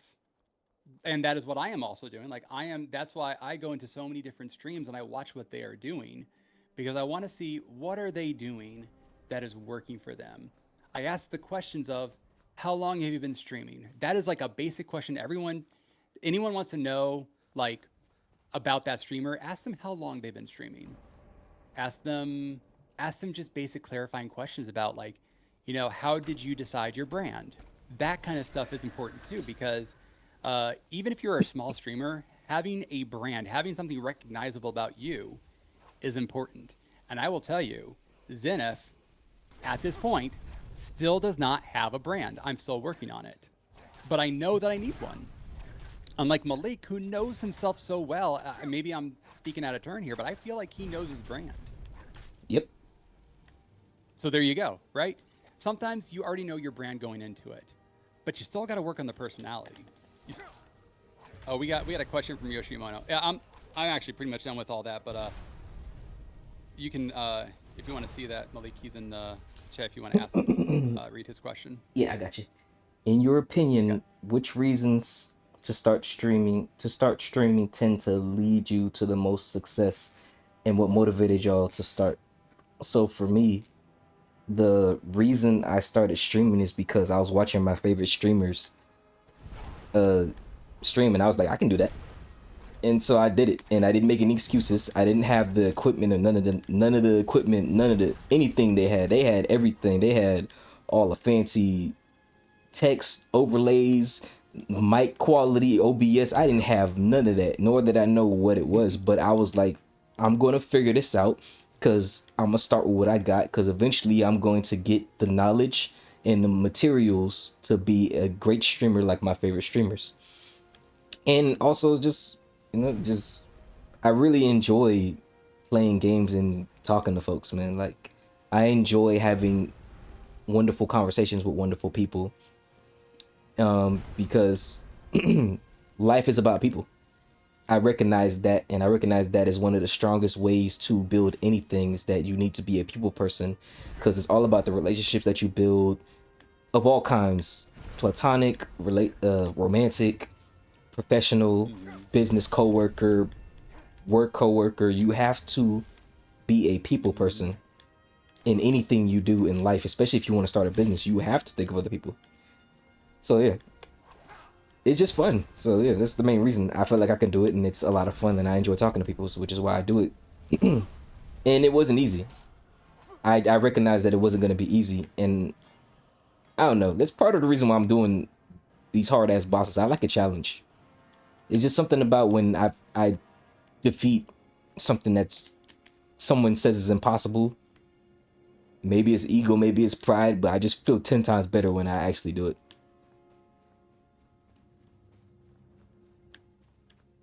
Yeah, no. How do you feel when people are there with you, cheering you on, and like celebrating your successes on the game? It just feels like, man, I got the whole city behind me, just watching me suffer. Because like them cage 3 bosses, I be getting my ass beat, but they be watching it. I'm like, I don't know why I literally died 3 times in a row, but when I make that one victory, y'all was playing the game with me. Let's cheer it on. Come on now. So I love it, man. It's bonding with people, and it's kind of weird and sad to say, strangers will be some of the best people to get whatever it is in life versus the people that you've known all your life. And knowing that, it makes me treat them well because I've gotten so much from people.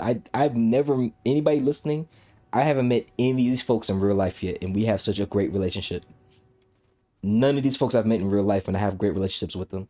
So it's important to treat strangers well.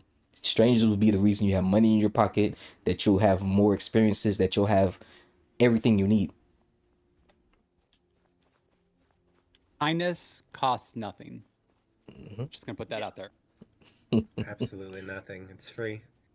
Yep. Doesn't matter who you're talking to, like even to your haters. I also do YouTube. I've been doing YouTube for almost a year now. Yeah, so like 9 months. And I got my first hater like a few months ago. And my first instinct, right, was like, man, why is this person saying this shit? Why are they reposting my videos and saying shit about them? And then I'm like, wait a minute. This is like free publicity. Like, and they're like some of my most viewed videos too, which is kind of cool. Like, we're not just talking like a couple, dozen views as like small YouTubers see. These are like hundreds of views now, right? I'm like, oh, like people are watching this. Like, I get like comments like, man, I used your video to walk through this level. I'm like, dang, right? But like this guy comes in, he's like, oh, this guy Zenef, he sucks at everything. Like he's so bad, and yes, like okay, like that's great. And so I thanked him. I said, thank you for making this video. Thank you for saying these things. It's I just really appreciate that you watched my stuff. And at first he's like, huh? Are you not like mad at like what I wrote? I'm like, no, like why would I be mad? Like real talk, I'm not, right? It's free. Like you have to look at it this way. Like it's free publicity. This is also your authentic voice that you are putting out there. You think that this is very important to say. And so you've said it, and you have started making your own YouTube career now too. And he's like, oh, damn. He ended up getting reported by someone else, though, and he got his videos removed for harassment. But it was still a really good exchange that he and I had. How the turns have tabled. Oh, he actually, so he DM'd me when it happened. It's like, okay, so I actually did have to take those videos down. Someone reported me for harassment. I'm like, Well, It's a learning lesson. I have nothing really to say about that. Just keep pushing forward with whatever voice you want to do, But he and I ended up in kind of a better space mutually, right? Like, not like he didn't hate me after that. He's like, actually, you're actually kind of a nice guy. Mm-hmm. I was And just that's the talking shit thing. about you because publicity. Oh, yeah, I was just, no, like, I just didn't like the way you played. I wasn't like saying you were bad. It's like he was. But Oh, okay. it was like, this guy's an idiot. It's like, that's awesome. And I then was it's like, I don't care what you say about me. It's just, they're just words. They're just words. And you're getting engagement and stuff. So that's really awesome for you. yeah, and it's also the type of culture that we live in with the internet, man. People are just It is. it's freaking it's a sick place on the internet sometimes because people just naturally go towards being negative, picking, laughing, poking at folks. So when you give folks that kindness, man, they don't realize it, but that's what they needed to actually heal a little piece inside of them that they probably lost or they was probably not being exercised because of all the negativity on the internet. And Oh, that's yeah. that's probably what he really wanted, but he didn't know how to get it out of you by being kind. He just felt that if he was just being mean, he would get one or two options. Either you won't say anything or you'll lash out in a way that he wants you to respond. The kids call it rage baiting nowadays. It's the dumbest thing in the world. It's rage baiting. No, it is. It's rage baiting, and I think the point is to not take the bait. Is to understand, be emotionally intelligent, but to understand where that is coming from and what is happening in the moment, and then you can react appropriately to it, and Exactly. even come out not looking like an asshole, which is great. Yeah, that's real. That and is then and real. then and then there's no hard feelings afterwards. Mm-hmm. Absolutely. Unless they talk about your mama, then you need to say, hey man, you don't even know my mom. She was a bigger whore than that. I was about to say, but disrespect can only go too far. But if you say something disrespectful, man, I'm There you go. responding. I'm responding. Exactly. You ain't going. You can get By away the with way, my that. mom is a lovely woman. Yeah, She would shout never. shout out to Z Fighter's mom, man. She's the reason why we have such an amazing edit guide. For real. Yep, But sure is. did anybody else want to answer I don't want to say your name wrong. Yo yo I don't want to Is say it her name. Yoshimono? Yeah, I didn't want to say her name wrong. Did anybody else want to answer that question? In your opinion, what are the reasons to start streaming tend to lead to the most success and what motivated y'all to start? As far as success, I didn't answer the success part. It's consistency. Just being consistent. But you guys can go ahead and answer. Yeah.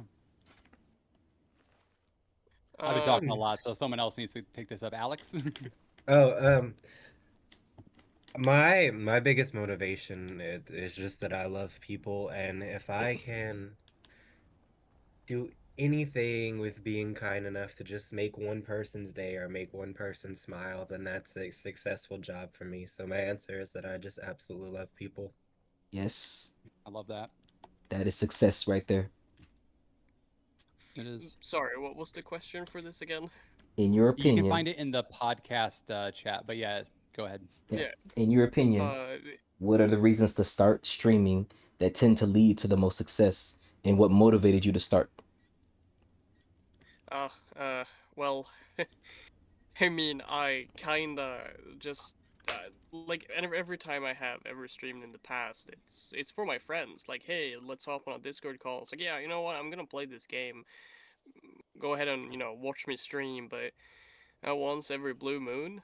Uh, but now the past like 2 3 days and playing with Witty, I've just been like, yeah, why not stream? Because everyone is like yelling at me to stream. Like, oh, okay, well if you say so, like. So for me, I guess it's just friends want to see me play. That's it. That's good, man. So what does that communicate to you that people are saying, hey, you should stream? How does that make you feel when you hear that from people? No, I think like specifically the parts like, yeah, you should stream. It's like, yeah, it doesn't really make me feel much in that way. I mean, it makes me feel, of course, happy that my friends like it when I talk and when I show off games. But most of the time, I just like to sit and yap with people when I play games. So it's like, yeah, sure, I can show you my gameplay. Let's just sit in a call. Like, I'm not gonna sit and stream and talk into silence. That's no fun. Granted, I did that earlier today, and I had myself muted for like an hour on Twitch, so I was legit talking to nobody. But as soon as I unmuted, I went from like 1 or 2 people to 5 and 6. So, yeah, I suppose I'm grateful that my friends like me talking and yapping when I game. Absolutely, man. And basically, your worth isn't tied to this streaming stuff, and nobody's worth should be tied to anything that's external. Should be tied to something that's actually going to satisfy you internally. Because this is fun, but we got to have things outside of this. That's Even my Instagram followers doesn't mean anything. yeah. Kidding. I'm kidding. Start flexing my 2.5 Sometimes it does. million. It's like, look at my numbers. I'm better than you. God, oh The only answer to that is like, yeah, you are, bro. Congratulations. Yeah, and I'd be like, that's good. I'll make him do a double take, like, oh wait, hold on, what? I'm like, yeah, do you want a cookie? Shit, they probably do. But anybody else? Did anybody else want to go? I do. One sec. Oh, that alarm went off. Let's see. And don't worry, it's nothing. It's like it's something else. Okay. It's just it's meds. Take your meds. I did actually. Meds, people. I took it before the alarm. Oh, okay. Yeah, he's ahead of the alarm. He plays chess out here, but he's ahead of that alarm. I'm ahead. You stay ready. You don't have to get ready. Exactly.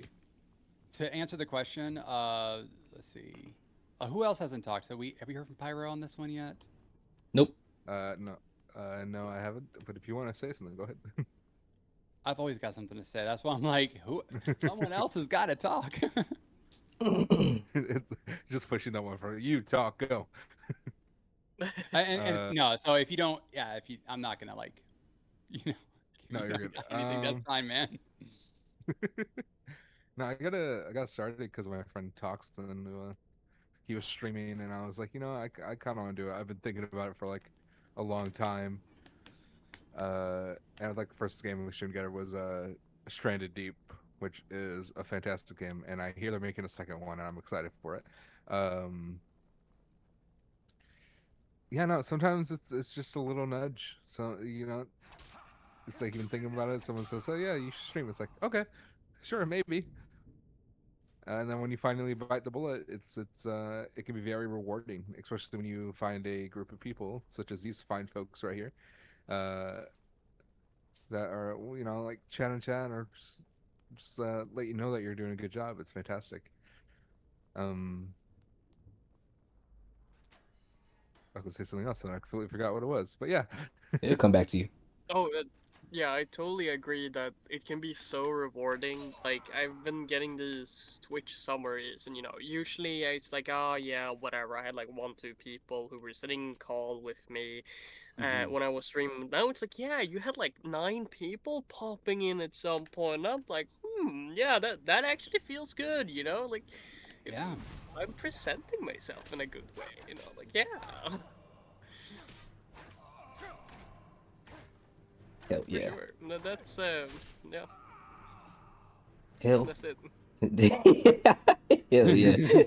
Yeah. No. I would say it does feel good. I think that good feeling of like people motivating each other to stream does it does have an effect. It has a profound effect on people who are just getting started, and I think there is a little bit of self-motivation that needs to happen, a little bit of learning that needs to happen on streaming etiquette and how to deal with empty rooms, right?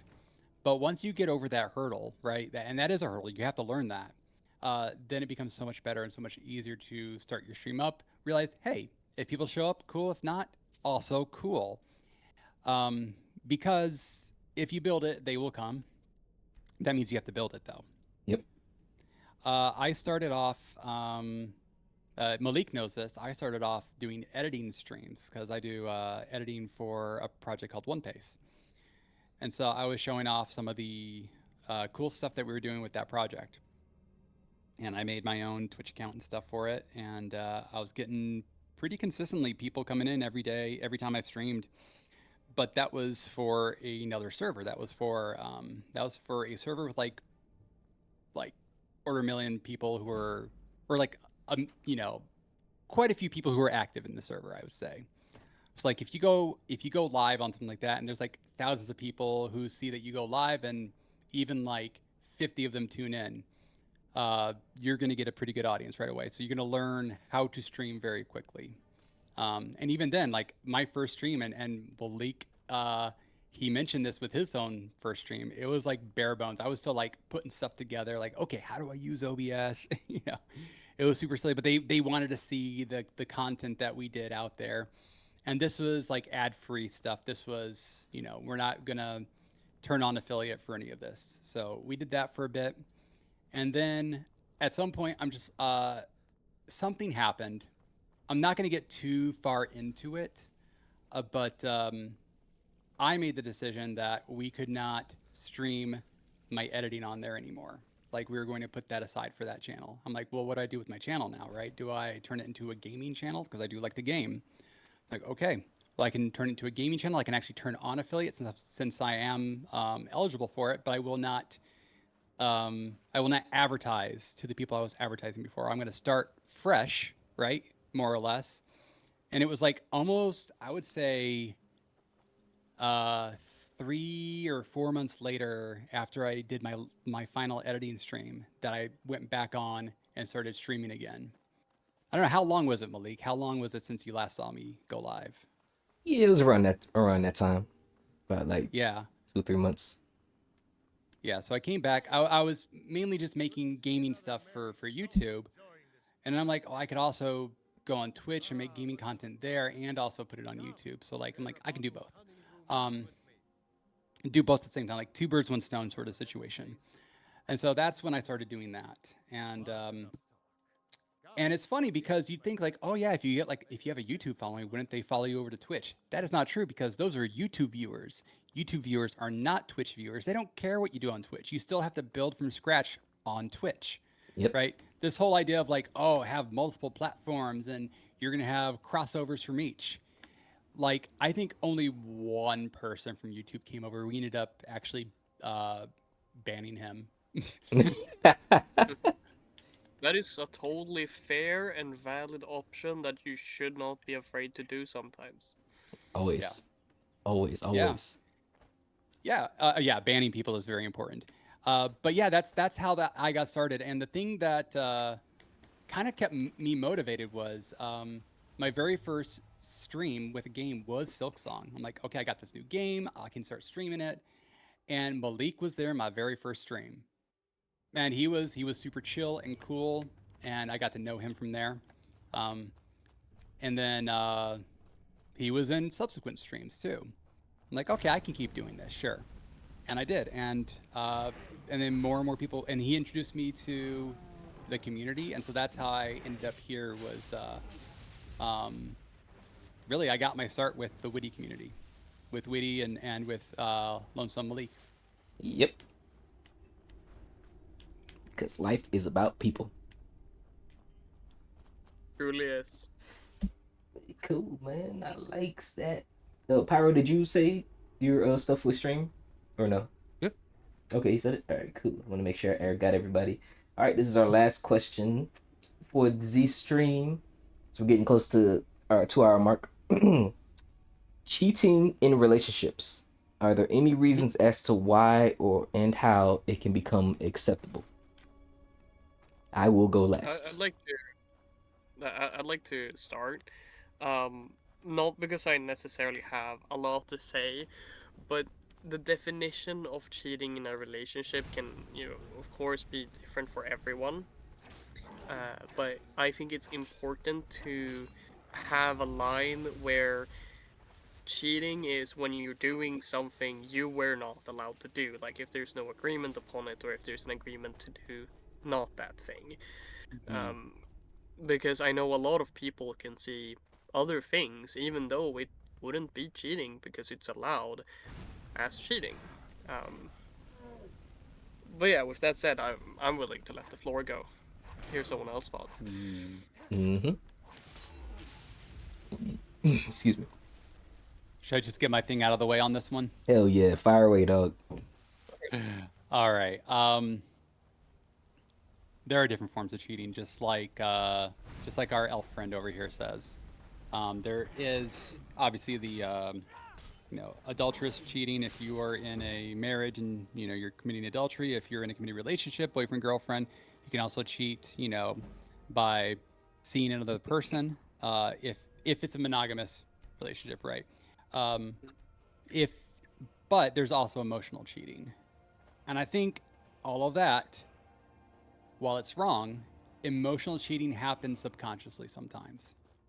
And Yep. so I think it should be dealt with less severity and case by case. Yeah, I agree. Even online relationships with, people of the opposite or same sex, right?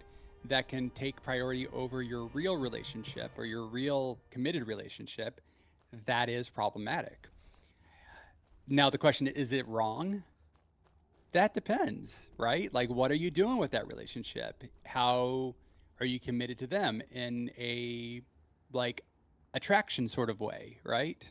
Mm-hmm.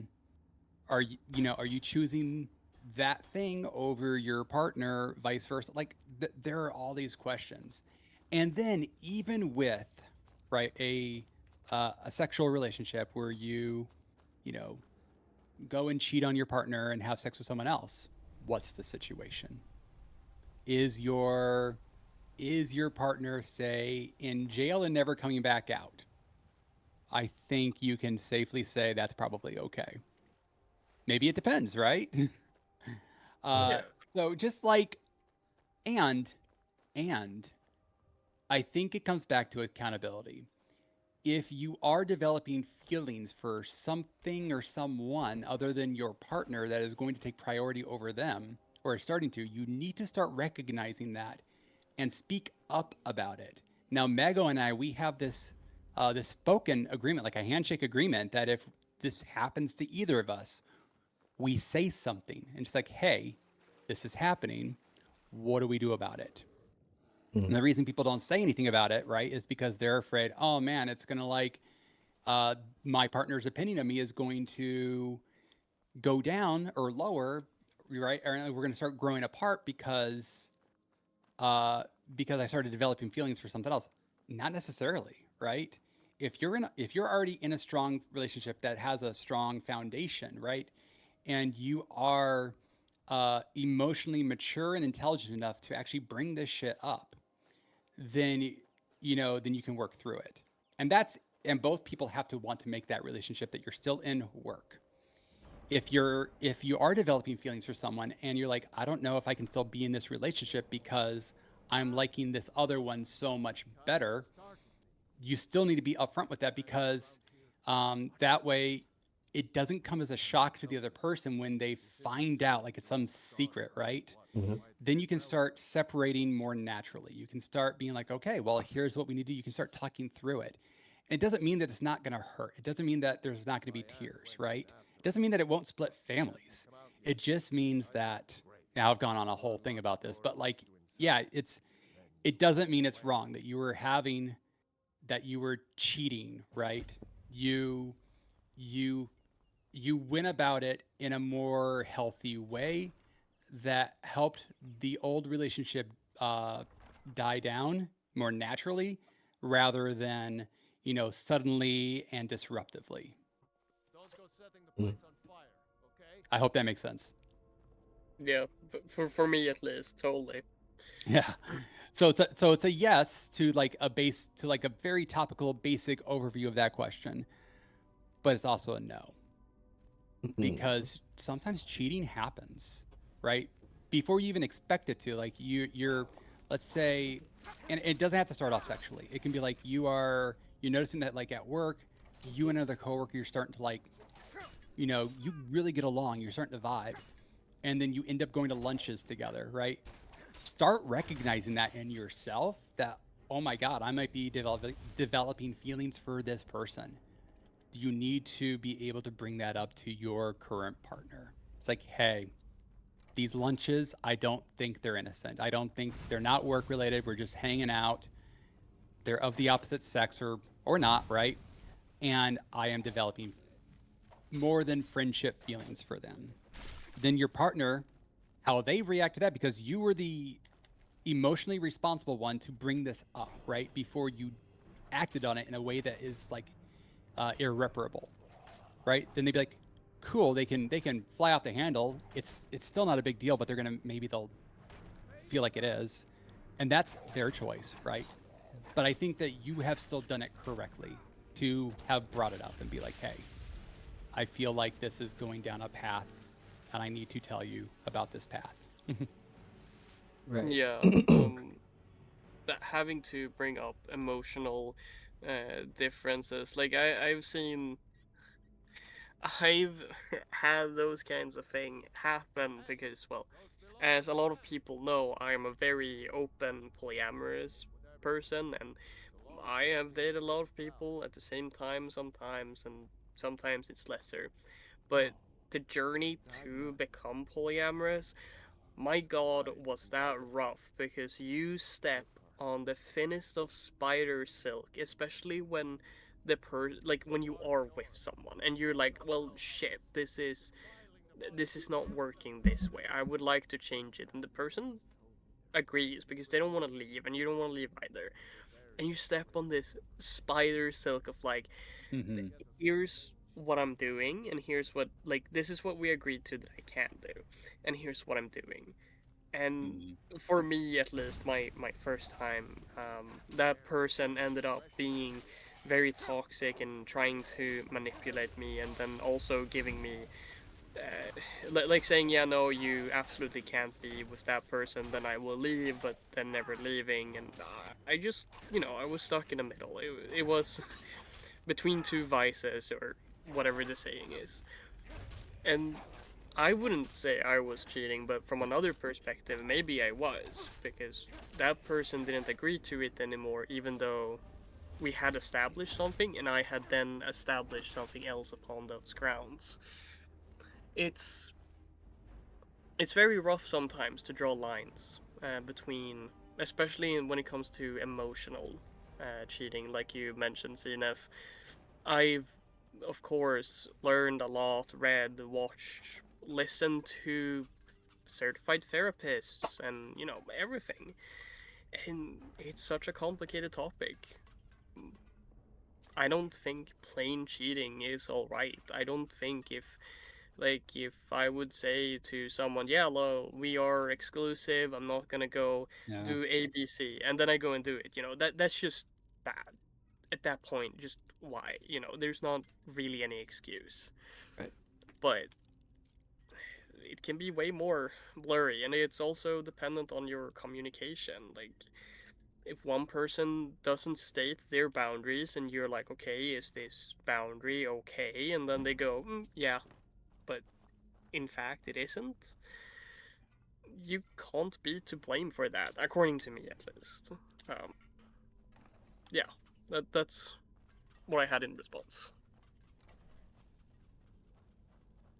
Good shit. Pyro? I don't really have anything out on this. I think everything was well said so far. All right. Nice, at least I for see me. Yoshi is also typing, so Okay. Yeah. probably a question or something. I Yeah. think he fell asleep on his keyboard. Ah. We're Oh, so man. boring, guys. We're so boring. For me, when it comes to cheating, like, yeah, you guys said a lot of things that just it's important to think about. I'll say just from the standard point of cheating, like you're stepping out and committing adultery on the relationship. To me, that's wrong. No matter the reason, no matter who did it, and no one should have to walk on eggshells or feel like they need to save the relationship when it's already been tarnished and tainted.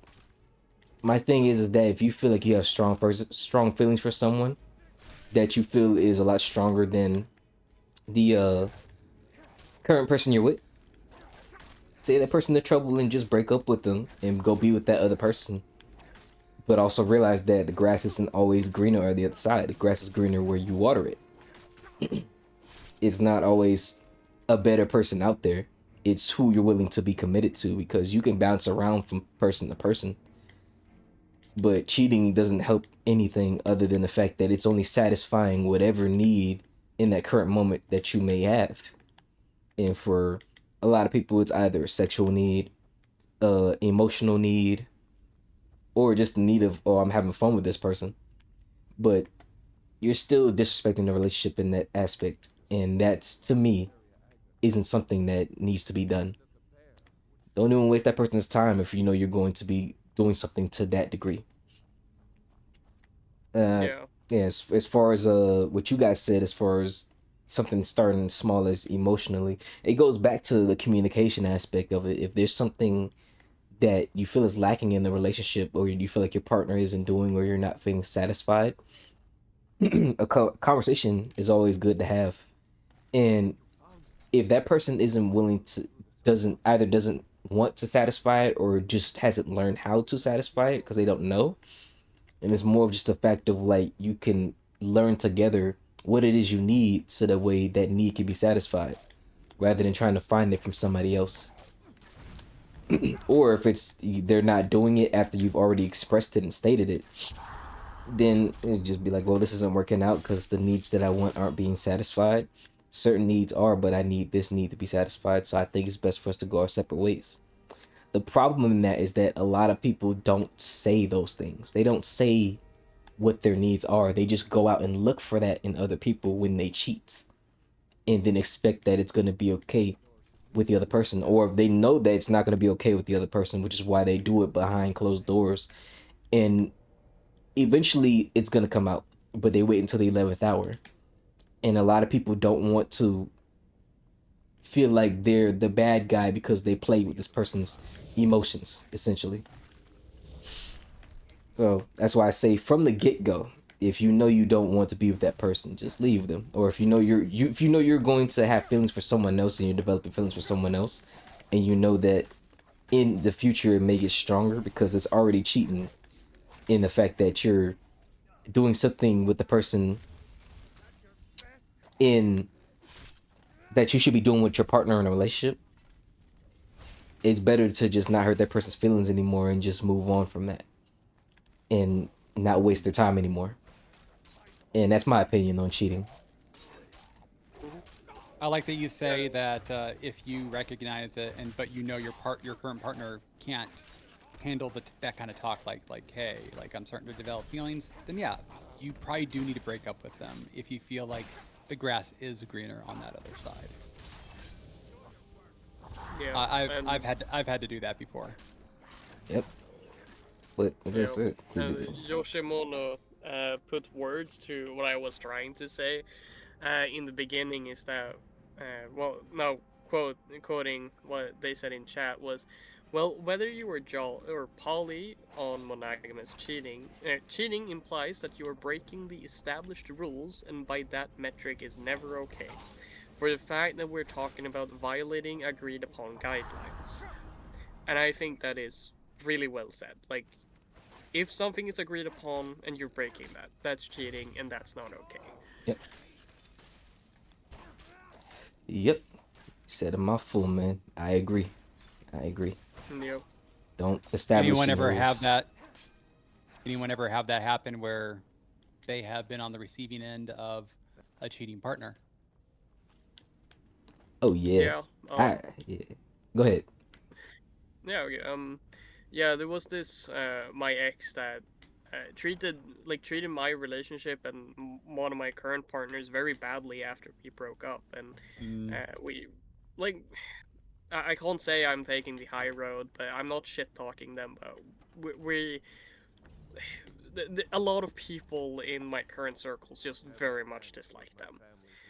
But during closer to the end of our relationship, because we agreed that we both met and we were like, yeah, we're both polyamorous, we both want to do this and that, and we had an established ruling, which was essentially just we're do whatever we want, but we have to have communication, and we have to have like protected sex, so we make sure to not spread any diseases and stuff, like pretty casual. And we were in this great relationship, and we were really talking. We like met pretty much every week, several days a week, because we live close by, and we talked about maybe moving in together. And closer to the end of it, they started talking about wanting a child because they have uh like bad limbs and stuff. Don't remember the name of the thing, but they wanted a child early so they could enjoy being young with a child. Yeah. And I was like, yeah, no, I don't want it because I have a lot of dreams, and if I want to continue studying like I was during back then, I can't be a father. Like, I'm not really sure I want to be in general. And at that point, they kind of just stopped talking to me. And the thing that had been happening about a month or two before is that I had met this guy on like on a dating app, and they were hitting it off, and I was like, yeah, that's cool, and I hope you enjoy it, but like tell me about it. Is it nice? Is he nice? I never got to know anything. There was like no communication. And it's like, well, like how's it going with him, after a month? Like, are you still meeting? And then eventually we had plans for Valentine's Day, and they said, yeah, no, I can't meet. Okay, why? Yeah, I went to this guy instead. Like, but we planned this like 3 months back, and you met this guy like a month or two ago. It's like, okay, whatever. And at this point, I was also not as assured in myself. I still had like a lot of anxiety, especially when it came to relationships because of earlier ex, like not too long before that, like a year or two. And they were just doing these small things that seemed like they were just trying to put a wedge between us, and there was no communication, and they like it was pretty obvious that they left things like behind, like yeah. I'm not gonna get into too much of that, but it was really this communication rift, and it was really like, I don't know, it feels like you were kinda just stopped talking with me to be with this guy. And eventually, a few months after that, we broke up. But we only did that after they ignored me for 2 months, of course, and they sent like one message in there between, being like, yeah, I just need some space after a month. I was like, all right, well, and then I never got an answer, and it was like, yep, we're gonna break up. It's like, all right, just give my stuff back, and they had said like, yeah, I wanna like stay friends, right? I wanna be able to communicate sometimes and all that. I was like, yeah, okay, sure. At this point, I was pretty much over it, and I was like, oh yeah, you forgot one of my things that I got for a birthday gift, and I want it back. Like, I had brought it to them to have it at their place. I never got an answer. And I had introduced them to LARPing, and they go to the very same LARPs. At which point I show up, and it's quite obvious that they don't want to talk with me, and I'm like, all right, like fine, don't do it. And then they try to talk to me, and I'm like, no, I'm done. Like, yeah, I'll see you next LARP in half a year. Like, no. Uh, and now they have a newborn, in a monogamous relationship. So I'm like, really? Was that really how it went now, huh? Polyamorous, we said. So, yeah, I don't know. Yeah, it sounded like she just wanted to have a child. That was her main objective, and she was just gonna find a person, whatever man that was going to give her a child, and then hopefully build a good relationship after that. Oh yeah. I mean, this was like a bit after a year and a half in that they started talking about it, but Yeah. Crazy. right. But it's unfortunate Dang. that happened, dog. It's unfortunate that happened. I'll just say my piece because we got 2 minutes until our 2 hour mark. Then we can say our goodbyes and say our final words and stuff. But yeah, the ex that I had like 3 years ago, she was, man, looking back, I don't even know why I got with this lady, but she was very disrespectful and said a lot of like messed up things but she was also very overly sensitive. She would be disrespectful, but then if there was an ounce of what she felt was disrespect, she couldn't handle it back. And I remember we had a conversation where she was talking about, would you take somebody back if they cheated on you? I was like, no, cheating is wrong, no matter who does it, no matter the reason. She was like, dang, you wouldn't even try to talk about it or anything? Like, it would depend on what you did if you had cheated on me. I was like, no, you should break up with me if I cheat on you, because that's wrong. I'm disrespecting the relationship. We chose to be in a monogamous relationship, so no, I'm never going to cheat on you. And if I do, I'm going to be man enough to tell you. I would hope that you're woman enough to tell me. And this is not the caliber of every woman, but the caliber of what she was, and the caliber of a lot of women that I've known. She was already talking to someone else when we were having problems, but she didn't let me know, because as soon as she orchestrated us breaking up by starting an argument and then like hanging up the phone. And when I was trying to get in contact with her, she was like, well, we need to just go our separate ways. And then lo and behold, she's in another relationship right after that. I was like, oh, so you just cheating the whole time. And me, like I said, I'm a man of my word. If you do some crazy or flaw stuff like that, that says more about you than it does about me. It just shows that you're willing to hop from relationship to relationship without ever respecting a relationship. So when it happens to you, you can't cry or be sad, because you're willing to cheat on somebody when you feel emotionally slighted over the smallest or simplest things that we could have had a talk about. So yeah, I didn't feel no type of way about it. I was just like, she good riddance for me. You just showed me exactly who you need to be. And also another one was a girl, like the same girl who I said was giving those problems with the whole cancel culture thing. She had we had a slight disagreement with her behavior and everything, and I was trying to tell her it was bad. She didn't like the way I said it, and she thought sleeping with one of my friends was gonna make me mad. And I was like, bro, I don't care. First of all, we was never dating. We were just talking. Number two, she was never my girl, so I don't know why she thought that was gonna hurt my feelings. But hey, congratulations, you had sex with somebody. So yeah, it's a funny story to look back on. Good for you. So yeah, that's what it was, man. Just I don't know. I the mindset of a cheater is something I'll never understand, because I'm really big on just loyalty and not hurting people's feelings like that, man.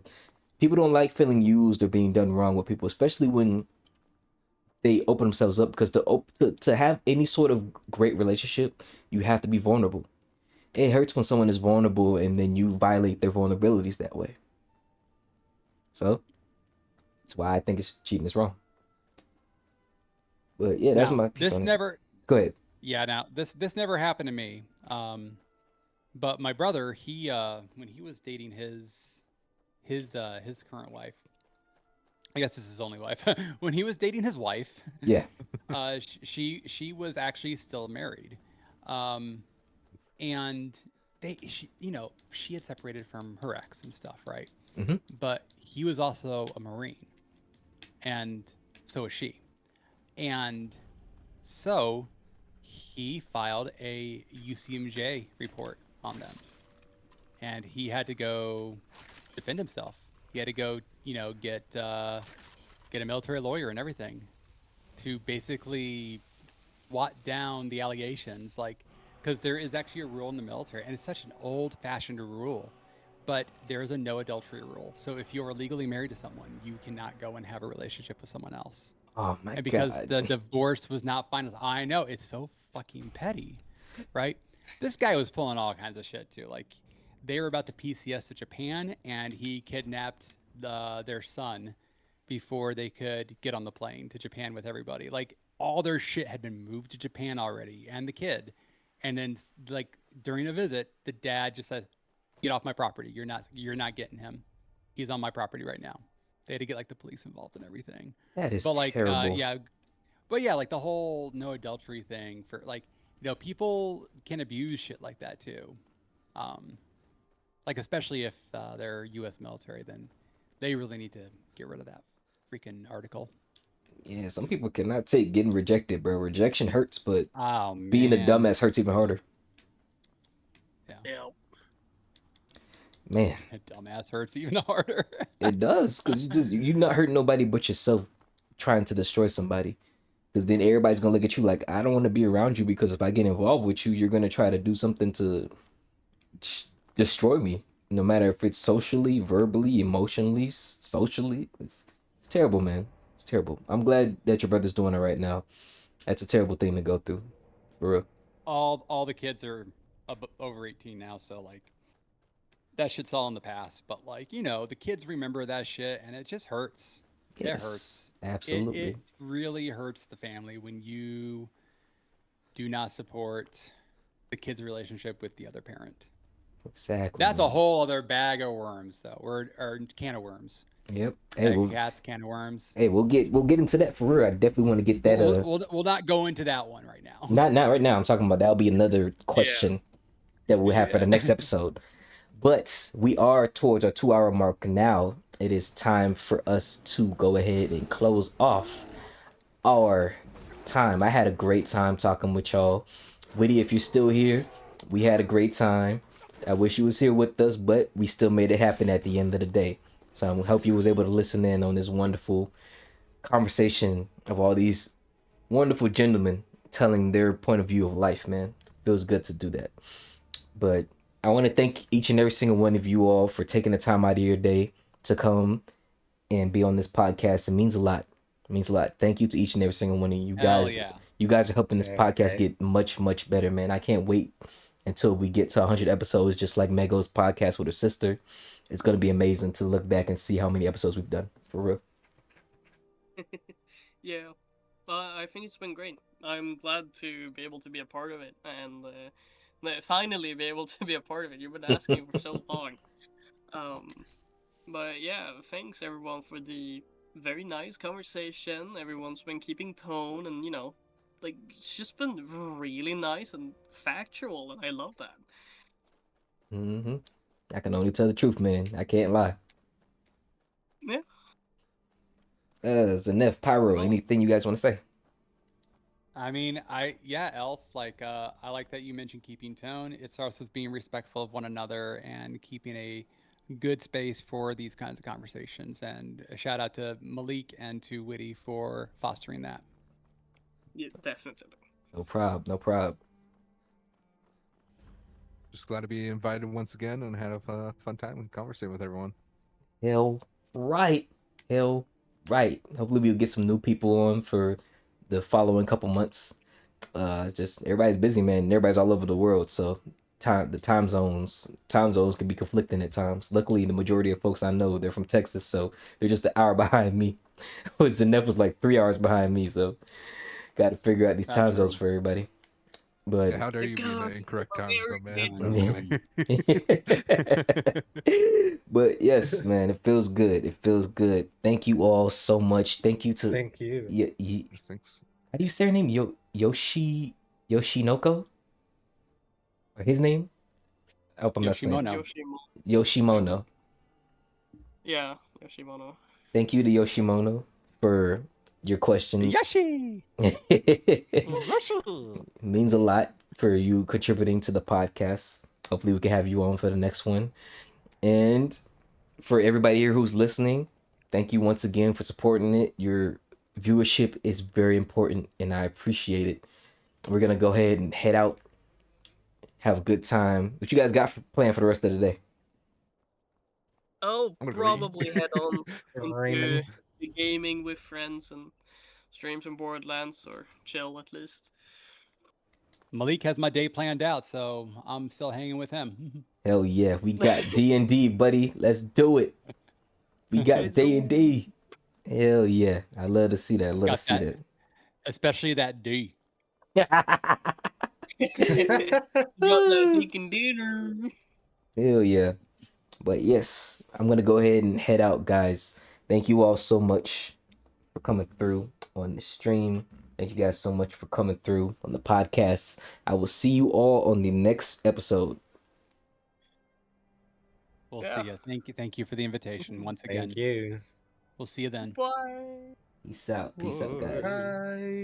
Bye. What a good podcast, man. What a good podcast. And as for folks who are here, shit. I feel like I'm getting sick, but I'm trying my hardest to fight it. We're gonna go ahead and raid out to somebody else. Scarn's live. Trials live. Hell yeah, Trials live. Royal Hennessy is live. The Rooter's live. Let's give Royal some love, man. Royal only has that one viewer in there. We're gonna give him some love for real. I ain't gonna do no outro for this one, man. I'm just gonna go ahead and head out from here. So peace out to everybody who's in the chat.